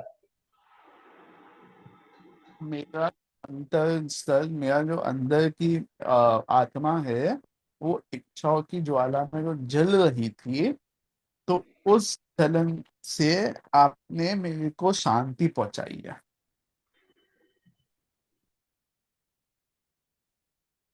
ठीक है। कैसे पहुंचाई शांति? आपका चंदन समन आपको उनको आपको चंदन के समान लेप के साथ कंपेयर किया ना उससे।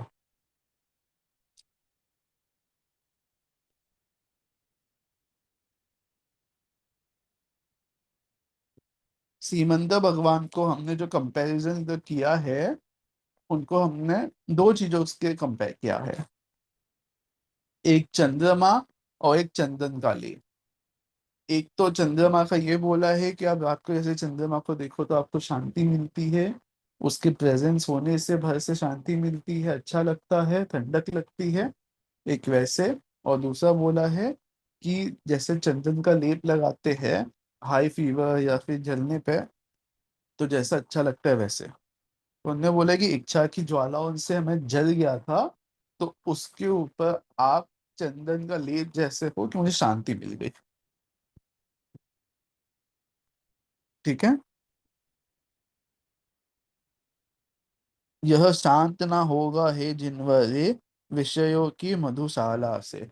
उनने बोला जो शांति आपको लगाने से मिली है ना, वो शांति मुझे मधुशाला मतलब शराब खाना, या ये समझो आप बाहर के जो विषयों की जो नशा है, पांच इंद्रियों को पूरा करने पे जो नशा है, उससे वो शांति नहीं मिलेगी।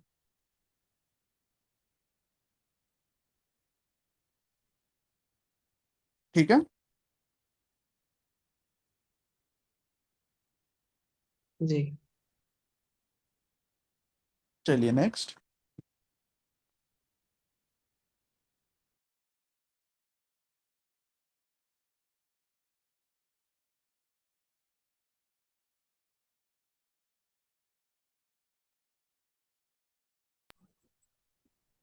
कौन वो रीड कर रहा अक्षत है? पुर,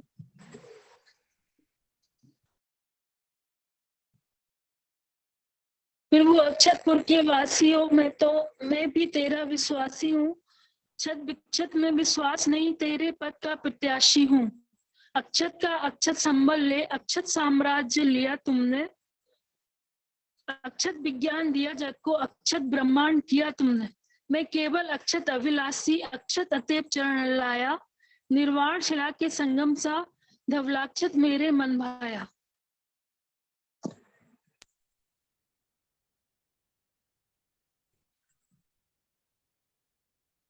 सॉरी कॉल आ गया था तो मुझे सुनाई नहीं दिया। किसी ने रीड किया क्या अगला?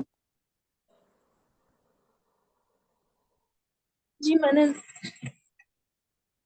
ओके। फिर से पढ़ो सर। नहीं नहीं नहीं, it's fine it's fine. Okay. ठीक है। अक्षत, अक्षत में क्या बात आई है, कोई बताना चाहेगा?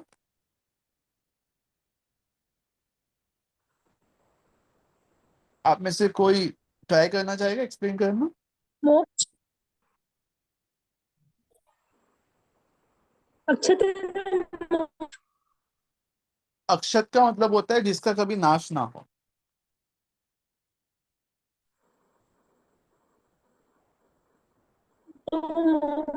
अच्छा अक्षत है मतलब पुनर्जन्म जन्म नहीं है। पहले 2 लाइन का मैं ट्राई करता हूँ। हाँ जी, ट्राई कीजिए। प्रभु अक्षतपुर के वासी हो, मैं भी तेरा विश्वासी हूँ। शत विक्षत में विश्वास नहीं, तेरे पद का प्रत्याशी हूँ। वो बताना चाह रहे कि कि प्रभु अक्षतपुर के वासी हो, मीन्स आप जो अक्षतपुर जिनका कभी नाश नहीं होगा, ऐसे शुद्ध भगवान आप हो चुके हो, तो मैं भी उसी चीज में विश्वास रखता हूँ। मुझे शत विक्षत यानी उसका नाश हो या विक्ष वो हो, जैसे टुकड़े टुकड़ों में मुझे वही विश्वास नहीं बोल है कि भाई मैं जिसमें पूर्णता नहीं हो उसमें मुझे विश्वास नहीं है। मैं भी आपके पद, जो आपने पद पाया है, मैं भी उसी पद का प्रत्याशी हूँ, यानी मैं भी उसी तरफ बढ़ना चाह रहा हूँ। मोक्ष मार्गी हूँ। हाँ जी, परफेक्ट। फिर दूसरे 2 लाइन का मैं ट्राई करना चाहता हाँ जी, हूँ। अक्षत का अक्षत संबल ले, मतलब अक्षत जो गुण है, मतलब जिसका नाश नहीं होता, उसका आप अविरल, मतलब विदाउट एनी डिस्टरबेंस उसका अपने निज में रह के अक्षत साम्राज्य लिया तुमने, मतलब वो अक्षत पद को जो सीमंदर भगवान ने लिया है, वो मतलब पद को, अयन पद को प्राप्त किया है, और अक्षत विज्ञान दिया जग को, मतलब अपने किया जो सच्चा ज्ञान है, भेद विज्ञान है, सम्यक ज्ञान है, वो आपने जगत को दिया।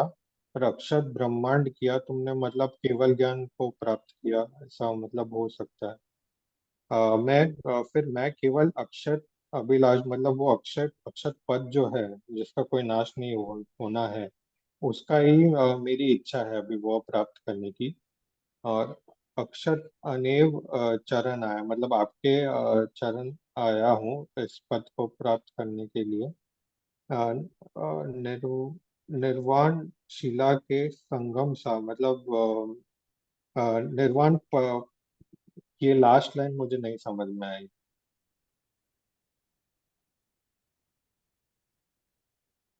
कोई ट्राई करना चाहेगा लास्ट लाइन?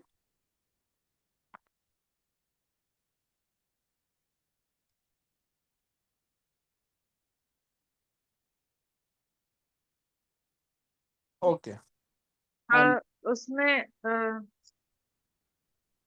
हाँ जी, उसमें बोलिए। मोक्ष की निर्वाण शिला के संगम सा मतलब मोक्ष की प्राप्ति, निर्वाण शिला मतलब सिद्ध शिला के संगम सा मतलब उसका मिल जाना। धवल अक्षत मतलब वही सबसे बेस्ट फल मेरे मन को भाया है, मतलब मेरे को वही चाहिए। डबल अक्षर अक्षर। ओके, समझ में आया यहाँ तक?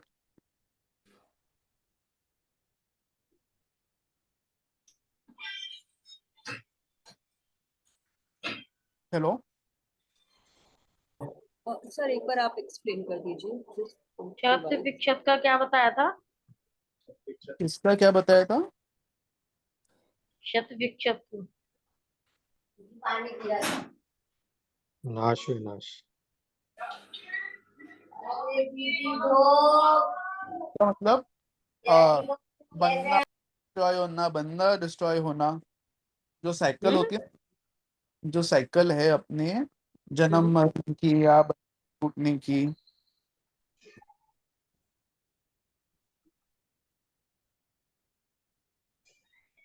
ठीक है, ठीक है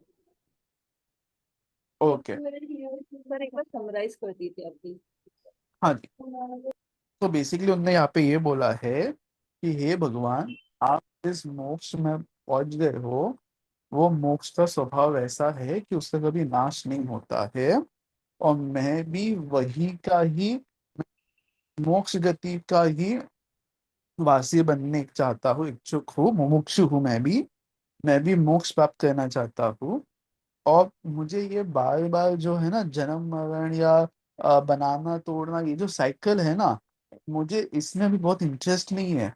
मेरे को अभी ये उतार चढ़ाव इन सब में मेरे को कुछ इंटरेस्ट नहीं है। मेरे को स्टेबिलिटी चाहिए। आराम से जाके मैं आपके पास आके ऐसा पद पाना चाहता हूँ जहाँ पे कोई उतार चढ़ाव, कोई जन्म मरण, कोई किसी चीज का कुछ नहीं है। और मैं भी आपके जैसे ही पद का प्रत्याशी हूँ। मैं भी आप ही के जैसा बनने वाला उम्मीदवार। ठीक है।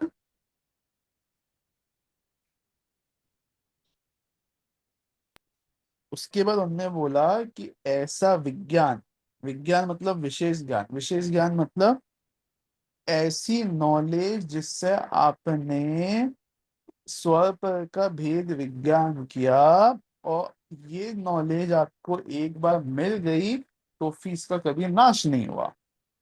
तो ऐसा अविनाशी अक्षत विज्ञान जो आपने पूरे जग को दिया है, वो वाले ही विज्ञान को मैं पाकर अपने ही आप अक्षर पद में, मतलब आत्मलीन आत्म ध्यान हो जाऊं, और उस आत्मलीनता को संभाल के मैं अपने पूरे जीवन को अक्षत साम्राज्य बना लूं। अपना पूरे जीवन को, अपने आजू बाजू में हर एक चीज को वो अक्षत जो कंडीशन है वो पाके, मतलब बेसिकली अरिहंत परमेष्टि सिद्ध परमेष्टि बन जाओ। और ये ही आपने अक्षत ब्रह्मांड किया तुमने, मतलब आपके केवल ज्ञान में, आपकी दिव्य ध्वनि में ये जो आपने अक्षत रूपी ज्ञान सब जगह पे आपने बांटा है, कि आपने पूरे ब्रह्मांड को अक्षत रूपी बना दिया है। ठीक है।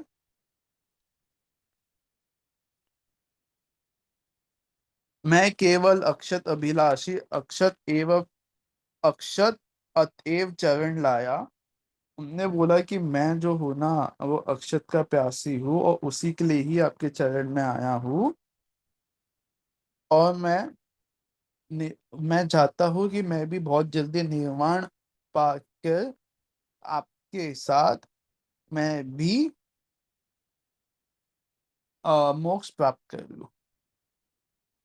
ठीक है।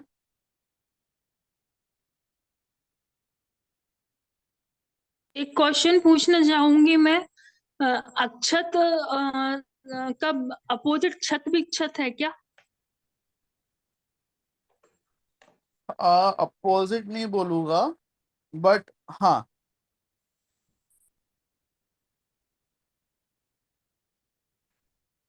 अक्षत का मीनिंग क्या होगा? अक्षत का मीनिंग। जिसका कभी नाश ना हो। ठीक। अक्षत ब्रह्मांड का क्या मीनिंग लेंगे? ब्रह्मांड, आपकी आवाज क्लियर नहीं आपकी है। आवाज क्लियर नहीं है। अक्षत ब्रह्मांड, किसी को समझ में आया किसी जो? को समझ में आया? नहीं अक्षत सर, वॉइस ब्रह्मांड, ब्रेक हो रही है। अक्षत ब्रह्मांड, दिस फोर्थ लाइन, अक्षत ब्रह्मांड किया। अक्षत ब्रह्मांड का क्या मीनिंग होगा? ब्रह्मांड मतलब यहाँ ब्रह्मांड का एग्जैक्ट मीनिंग तो होता है कि आपका पूरा आजू बाजू में जो भी एरिया है, जो भी आपका यूनिवर्स है, वो आपका ब्रह्मांड हो गया है। यदि आप उसका शाब्दिक जो लिटरल वर्ड का जो मीनिंग होता है, वो तो वो होता है ब्रह्मांड। लिटरल नहीं, यहाँ पे क्या लेंगे उसको? यहाँ पे लेंगे कि आप जिस जगह पे हो, तो आपका पूरा एनवायरनमेंट, आपका जो पूरी हर एक चीज है, वो अक्षत रूपी हो जाए। और उसका जो एग्जैक्ट मीनिंग है वो नीचे दिया हुआ भी होगा, एक बार देखेंगे।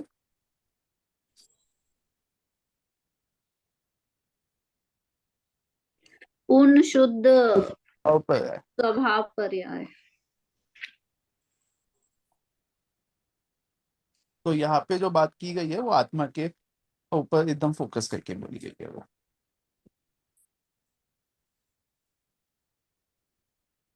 तो उनका बोलना है कि पूरे आत्मा का जो स्वभाव है उसको आपने पूर्ण शुद्ध स्वभाव पर रह कर दिया है। एक तरह से वो पर्याय में भी वो स्वभाव आ गया है, शुद्ध स्वभाव, आत्मा ये का पूरे स्वभाव। अक्षत ब्रह्मांड का, ये पूरे अक्षत ब्रह्मांड का मीनिंग है शायद। वो खाली ब्रह्मांड, हाँ वो पूरे अक्षर ब्रह्मांड का मीनिंग है, खाली ब्रह्मांड का नहीं है। जी। अक्षत का अक्षत संबल ले क्या होता है एग्जैक्टली? सॉरी, अक्षत का अक्षत संबल ले, उसका मतलब एग्जैक्टली क्या होता है?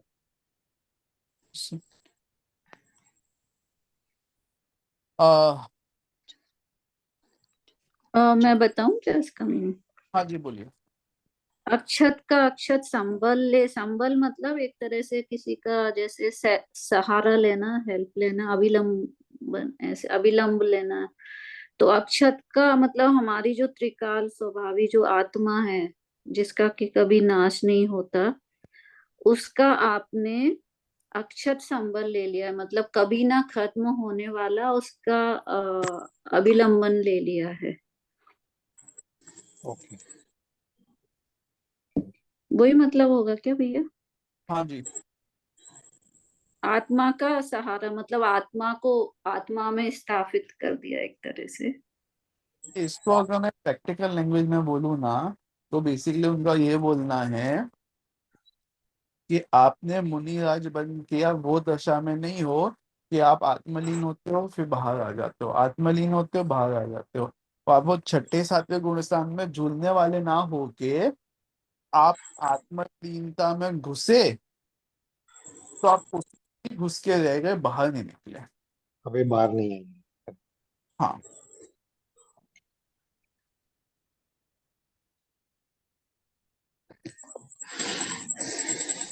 ठीक है। ये हो सकता है कि कभी क्षय न होने वाली शक्ति, शक्ति क्यों? संबल दिया है ना, ऐसा बल। हाँ तो वही हो गया ना आत्मलीनता। अच्छा ठीक।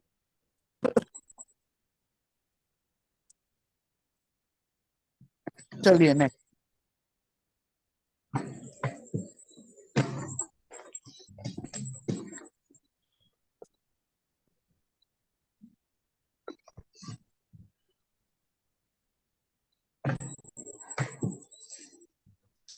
तुम सुरभित ज्ञान सुमन हो पिरु नहीं राग दय दुर्गंध कहीं, सर्वांग सुकोमल चिन्मय तन जग से कुछ भी संबंध नहीं, निज अंतर्बास सुवासित हो शून्यांतर पर की माया से, चैतन्य विपन के चितरंजन हो दूर जगत की छाया से, सुमनों से मन को राय मिली प्रभु कल्प बेली से यह लाया, इनको पा चाहे उठा मन का भर चौथ चरण में ले आया।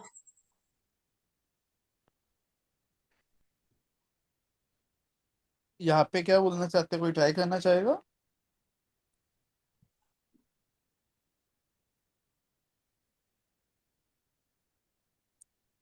मतलब फर्स्ट टू आपका लाइन ज्ञान, मैं बताऊं क्या? हाँ, कोई और बता रहे हैं, बताइए।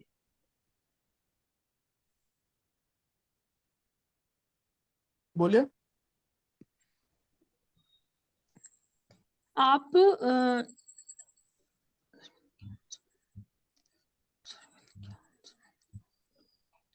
आप में कोई राग द्वेष का कोई दुर्गंध नहीं है, आप सुमन के फूल जैसे ज्ञान सुमन के फूल से सुरभित है, सर्वांग सुकोमल चिन्मय तन आपका तन चिन्मय है और जग से कुछ भी इसका संबंध नहीं है, आप अंतर मन में सुभाषित हो और शून्यांतर पर की कमाया से ये नहीं आया समझ सर। कोई और ट्राई करना चाहेगा? सर मैं ट्राई करना चाहूंगा। और मतलब वो निज अंतर्वास है, सुवास है, तो अंतर में आप पूरी तरह से जम गए हो और आपसे आपके लिए पर पूरी तरह से मतलब शून्यांतर मतलब पूरी तरह से ओझल हो गया है, चला गया है। मतलब उसका है पर वो आपके लिए वो पर में आपका ध्यान ही नहीं है। तो पर की माया भी आपकी कुछ रही नहीं हो, शून्यांतर हो गई है। चैतन्य विपिन के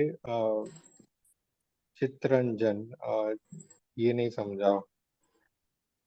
दूर मतलब जगत की छाया से आप बहुत दूर हो, आपके अंतर में ही अ, समाकर आप खिल गए हो, ऐसा चैतन्य विपिन के चित्रंजन का मतलब हो सकता है।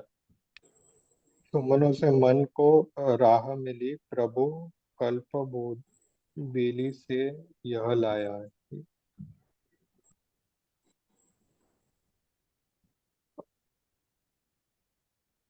आप लोगों को एक बहुत अच्छा हिंट देता हूँ। तभी भी ना, देखो कौन से द्रव्य की बात की जा रही है। अभी तो पुष्प की बात पुष्प की जा रही पुष्प है। तो बेसिकली जब पुष्प की बात की जा रही है, तो यहाँ पे उस चीज का कंपैरिजन पुष्प के साथ करेंगे। ज्ञान का। किस चीज का?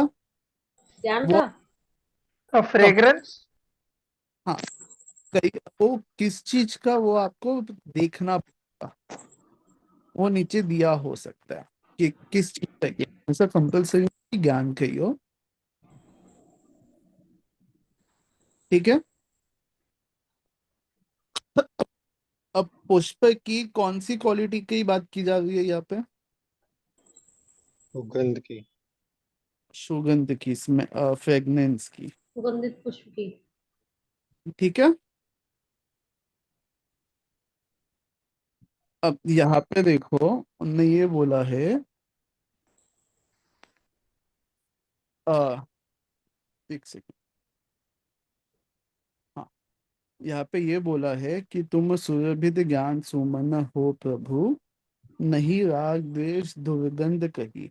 हमने बोला है कि आप जो हो वो एक ऐसे फूल हो जिसके अंदर आप ज्ञान रूपी फूल हो, जो कि पूरे तरीके से मैच्योर हो गया है और अपनी सुगंध को सब जगह फैला रहा है। उसके अंदर कहीं पे भी राग द्वेष की दुर्गंध नहीं है। आप सब जगह कोमल चिन्मय तन से हो, जग से कुछ भी संबंध नहीं। उनने बोला है कि आप सब जगह से एकदम ऐसे कोमल तन के, एकदम ऐसे नेव, एकदम ऐसे प्यारे हो कि आपके ऊपर जगह का कोई भी किसी भी चीज का गंध नहीं है। ठीक है। आपको दुनिया भर की किसी भी चीज का संबंध नहीं है। ओके। ओके, शायद से नैना जी लेफ्ट हो गई है। कोई और डालेगा क्या स्क्रीन पे एक बार?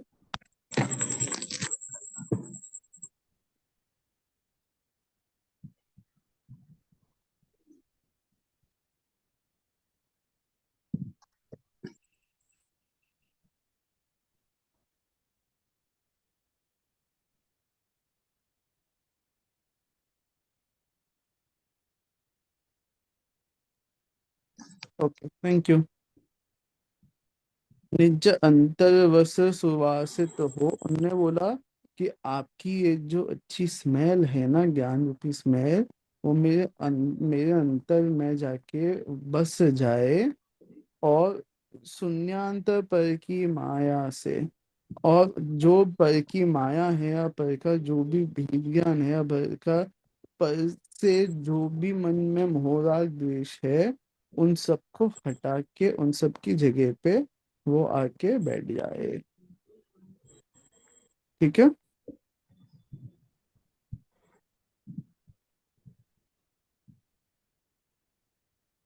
एक सेकंड।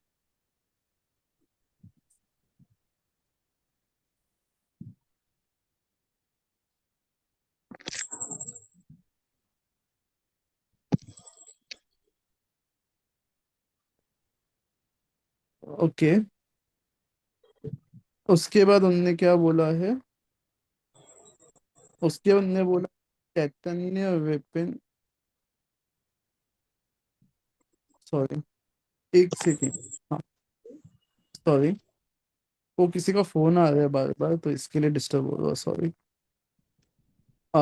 चैतन्य विपिन से चित्तरंजन हो दो जगत की छाया से, सुमनो से मन को राह मिली, प्रभु कल्प बेली से यह लाया।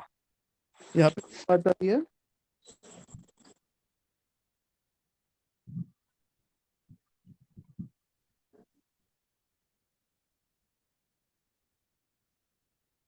उनने यहाँ पे ये बोला है कि भैया जब मैंने आपकी ज्ञान रूपी अच्छी स्मेल को प्रेग्नेंट आया है, तो जितने भी मेरे पर बल्कि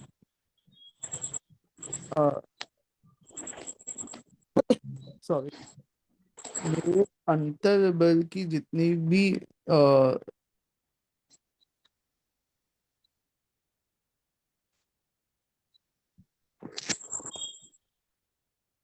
एक सेकेंड, मेरे मोबाइल पे इशू हो रहा है कि आप लोगों के साथ भी कुछ हो रहा है? नहीं, यहाँ तो कोई इशू नहीं है। ओके सॉरी फिर, ठीक है।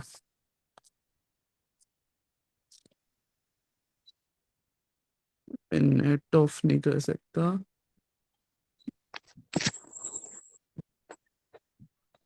ठीक है, मैंने एक बार एरोप्लेन मोड में डाला है, अब नहीं होना चाहिए। सर्वांग सुकोमल आया तंजक से कुछ भी संबंध नहीं, निज अंतरवास सुवासित हो, शून्य शून्य अंतर पर की माया से, चैतन्य विपिन से चिरंतन। अच्छा ठीक है। तो उनने बेसिकली यहाँ पे ये बोला है कि आप जो हो वो ज्ञान रूपी सुमन हो, और आपके जो भी फ्रेगनेंस है उसके कारण से कहीं पे भी हमारे अंदर राग द्वेष की दुर्गंध कहीं पे बची नहीं है, और सारी जगह से आप इतने कोमल हो, इतने नेचुरल हो, इतने बाहर की संसार की हर एक चीजों से आप अनटच्ड ब्यूटी हो। अपन इसके लिए नहीं बोलते हैं कहीं पे भी नेचुरल ब्यूटी के लिए कि this is untouched beauty. Hello, जी तो वैसे ने बोला है कि आपका जो है वो बाहर से मतलब जग से आपका कुछ भी संबंध नहीं है, आप एकदम प्योर हो, एकदम सुगंधित हो।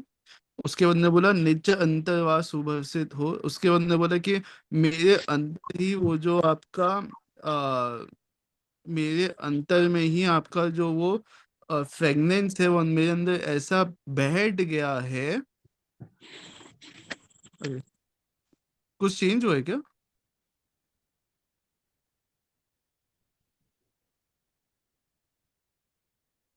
दोबारा से मोबाइल में इशू हो गया क्या? हाँ, ओके थैंक यू।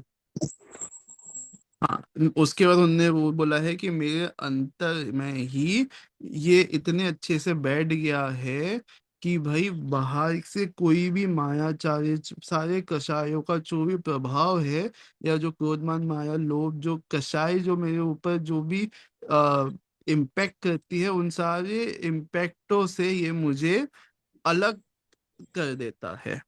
चैतन्य विपिन से चिरंजन चित्तरंजन हो दूर जगत की छाया से, उनने बोला है ये फ्रेग्रेंस है ना, मेरे को अपने ही चैतन्य रूपी आत्मा के अंदर ऐसा डुबा के रखता है कि भाई दुनिया की कोई भी क्या भी चल रही हो मुझे उससे कुछ अंतर ही नहीं पड़ता है। मैं अपने में ही इतना लीन और इतना मस्त हूँ कि मुझे बाहर की चीजों से कुछ अंतर ही नहीं पड़ रहा है। इसको अब ऐसे समझो कि कई बार ऐसा नहीं होता है कि आप घर में ही इतने मस्त आराम से बैठे हुए होते हो कि आपको लेना ही देना नहीं है कि दुनिया में बाहर क्या हो रहा है नहीं हो रहा है। आपकी कोई इम्पोर्टेंट मीटिंग चल रही हो या आपका कोई इम्पोर्टेंट डिस्कशन चल रहा हो तो और बाहर क्या हो रहा है आपको पता ही नहीं रहता है, राइट? वैसे सुमनों से मन की राह मिली, प्रभु कल्पवेली से यह लाया। अब उनने बोला है कि हे भगवान, आप जो केवल ज्ञान रूपी जो आपकी जो केवल ज्ञान रूपी जो ज्ञान है, उन ज्ञानों से ये राह मुझे मिली है। वो उस ज्ञान से आपने जो मुझे ये राह दिखाई है, इनको पा चाहक उठा मन जग, वो राह को, या आपके मन में जो आपने पुष्प रूपी राह आपने जो वेली दी है, उस चीज को फॉलो करते करते मैं आपके पास आया। तो उसको जैसे मिला मुझे, तो मेरे अंदर जो मन जग उठा, जो मुझे मजे आ गए, वह शरण में ले आया, कि मैं आपको बता नहीं सकता हूँ। और वो आनंद को मैं इकट्ठा करके अपने साथ ले आया। ठीक है, इसमें कोई डाउट? यहाँ पे मन खग मतलब मन पक्षी, राइट? हाँ,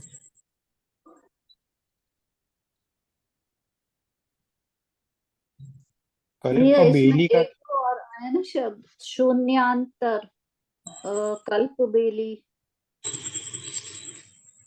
शून्यांतर तो आपका हो गया एकदम थोड़ा सा डिफरेंस। अच्छा, अंतर शून्य के बराबर अंतर एक तरह से। हाँ, और कल्प बेली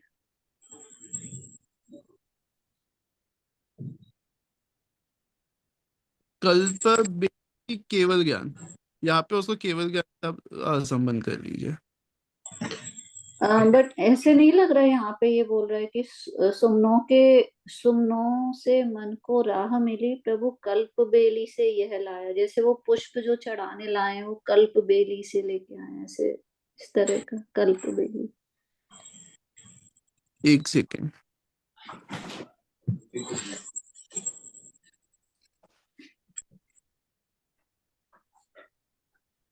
सर यही होगा, कल्पवेली संबंध। यहाँ पे ऐसा हो सकता है कि आपकी केवल ज्ञान में जो जल का है, और केवल ज्ञान से आपने जो हमें मतलब ये मार्ग मोक्ष मार्ग दिया है, उसमें से मैं अभी तक पूरी तरह समझ नहीं पाया, पर उसमें से थोड़ी थोड़ी चीजें लेके आया हूँ। तो उसको सुमनों से कंपेयर किया गया, सुमनों से मन को राह मिली। अभी मुझे सच्ची राह तो मिल गई है पूर्णता की तरफ, आपके केवल ज्ञान से जो हमें मिला है, जितना समझने मिला है उसमें से।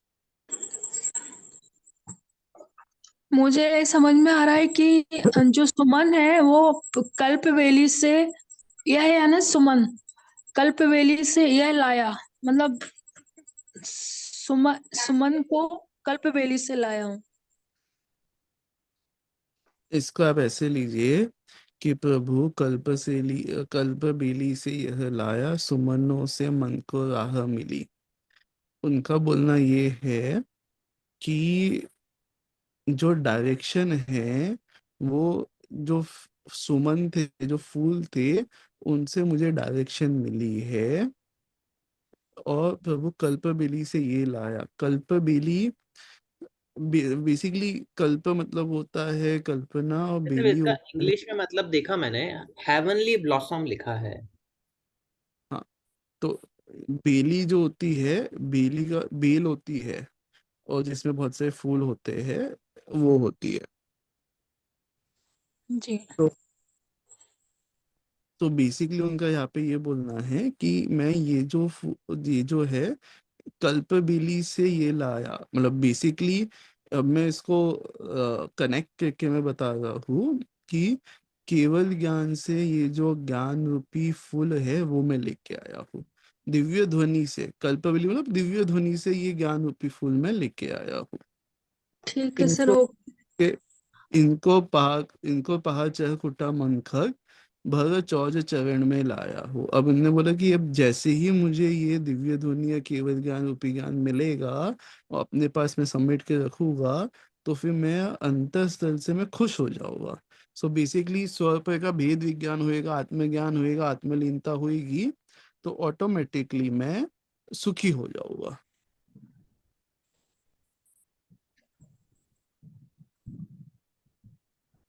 थैंक यू भैया।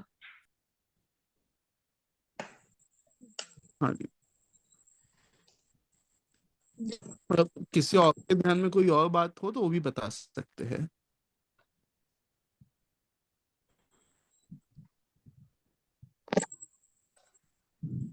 चलिए, अगला कौन पढ़ना चाहेगा? टाइम तो हो गया। हाँ भैया टाइम नेक्स्ट क्लास में कर सकते हैं क्या? आज तो बहुत ओके हैवी हो गया lecture. Okay, so sorry so sorry. पक्का। सो नैवेद्य से नेक्स्ट क्लास में ले लेंगे। एंड इसका कोई चलिए गाइड ना। नहीं है? जैसे इतरा विज्ञान का एक गाइड था, इस तत्व ज्ञान का कोई गाइड नहीं है क्या? मतलब इजी मीनिंग समझ आ जाए। मैं एक बार चेक करके, होना है तो सही, बट मैं एक बार फिर भी क्रॉस चेक करके आपको बताता हूँ। भैया, और ये शब्द जैसे इसमें थोड़े से टफ आ रहे हैं ना, हम्म, इनके भी मीनिंग अगर मिलते, जैसे थोड़े से है ना, डिफरेंट है, टफ है थोड़े, कोई कोई से शब्द, ठीक है उनका वो मैं मीनिंग ढूंढना है तो मतलब कहाँ से ढूंढे? नॉर्मली तो आप इंटरनेट गूगल पे डालोगे तो आ जाना चाहिए है लिटरल वाला मीनिंग। जो हम्म। यहाँ पे इस संबंध में जो मीनिंग है वो मैं आपको अपन नेक्स्ट, आप एक काम कीजिए, जितने भी ऐसे टफ वर्ड्स हैं ना उनको हाईलाइट करके आप व्हाट्सएप ग्रुप में डाल दीजिए, तो वहां पे मैं एक एक का आपको भेजते जाऊंगा, तो आप उधर नोट कर लीजिएगा। ठीक है, थैंक यू भैया। हाँ जी।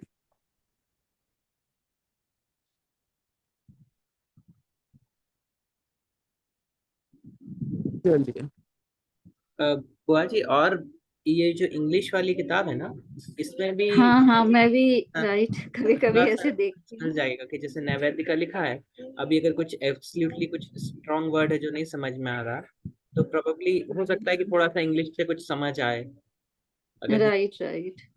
इंग्लिश का आप हो ना, हाँ ईज ऑफ अंडरस्टैंडिंग के लिए आप ले लीजिए, बट उसको आप हाँ, बेंचमार्क करके मत चलिएगा। बिल्कुल बिल्कुल, हाँ भैया, समझ में आ गया, क्योंकि वो कभी कभी ऐसे ही वो सीधे के सीधे उसको रख देते हैं, भाव नहीं होता है ना उसमें, ऐसे हाँ शब्द रख देते हाँ हाँ, हैं। Right right. वो जो उसकी एसेंस है वो मिस हो जाती है। हाँ वही, बिल्कुल सही तो बात है। कई बार जैसे कि मुझे भी कई बार समझ में नहीं आता है तो किस डायरेक्शन में जाना है, हाँ वो डायरेक्शन लेने के लिए मैं एक बार पढ़ लेता हूँ, रेफर कर लेता हूँ, बट वो आप उसको सही आंसर समझ के मत लीजिएगा। हाँ, बिल्कुल भैया, मैं समझ गई। Thank hmm, you. क्योंकि हाँ वो मुझे भी लगते हैं ऐसे ना बहुत जगह कि वो नहीं दे पाते, वो भाव नहीं आ पाता उसमें ना, वो इंग्लिश वाले हाँ जी। ट्रांसलेशन में अभी, मतलब आई थिंक और बना रहे हैं, वो नया बन रहा है। हाँ जी। तो ठीक है, थैंक यू भैया, थैंक यू शुद्धात्मा जी। जय जय वैसे जय जिनेन्द्र। जय जय बोलो। नीच निधि मुझे ने बताई है अनंत उपकार है, जैसे के जली जिन्हें वाणी माँ को वंदना सत्कार है, वंदना शतवारे। जय जय। जय जिनेन्द्र।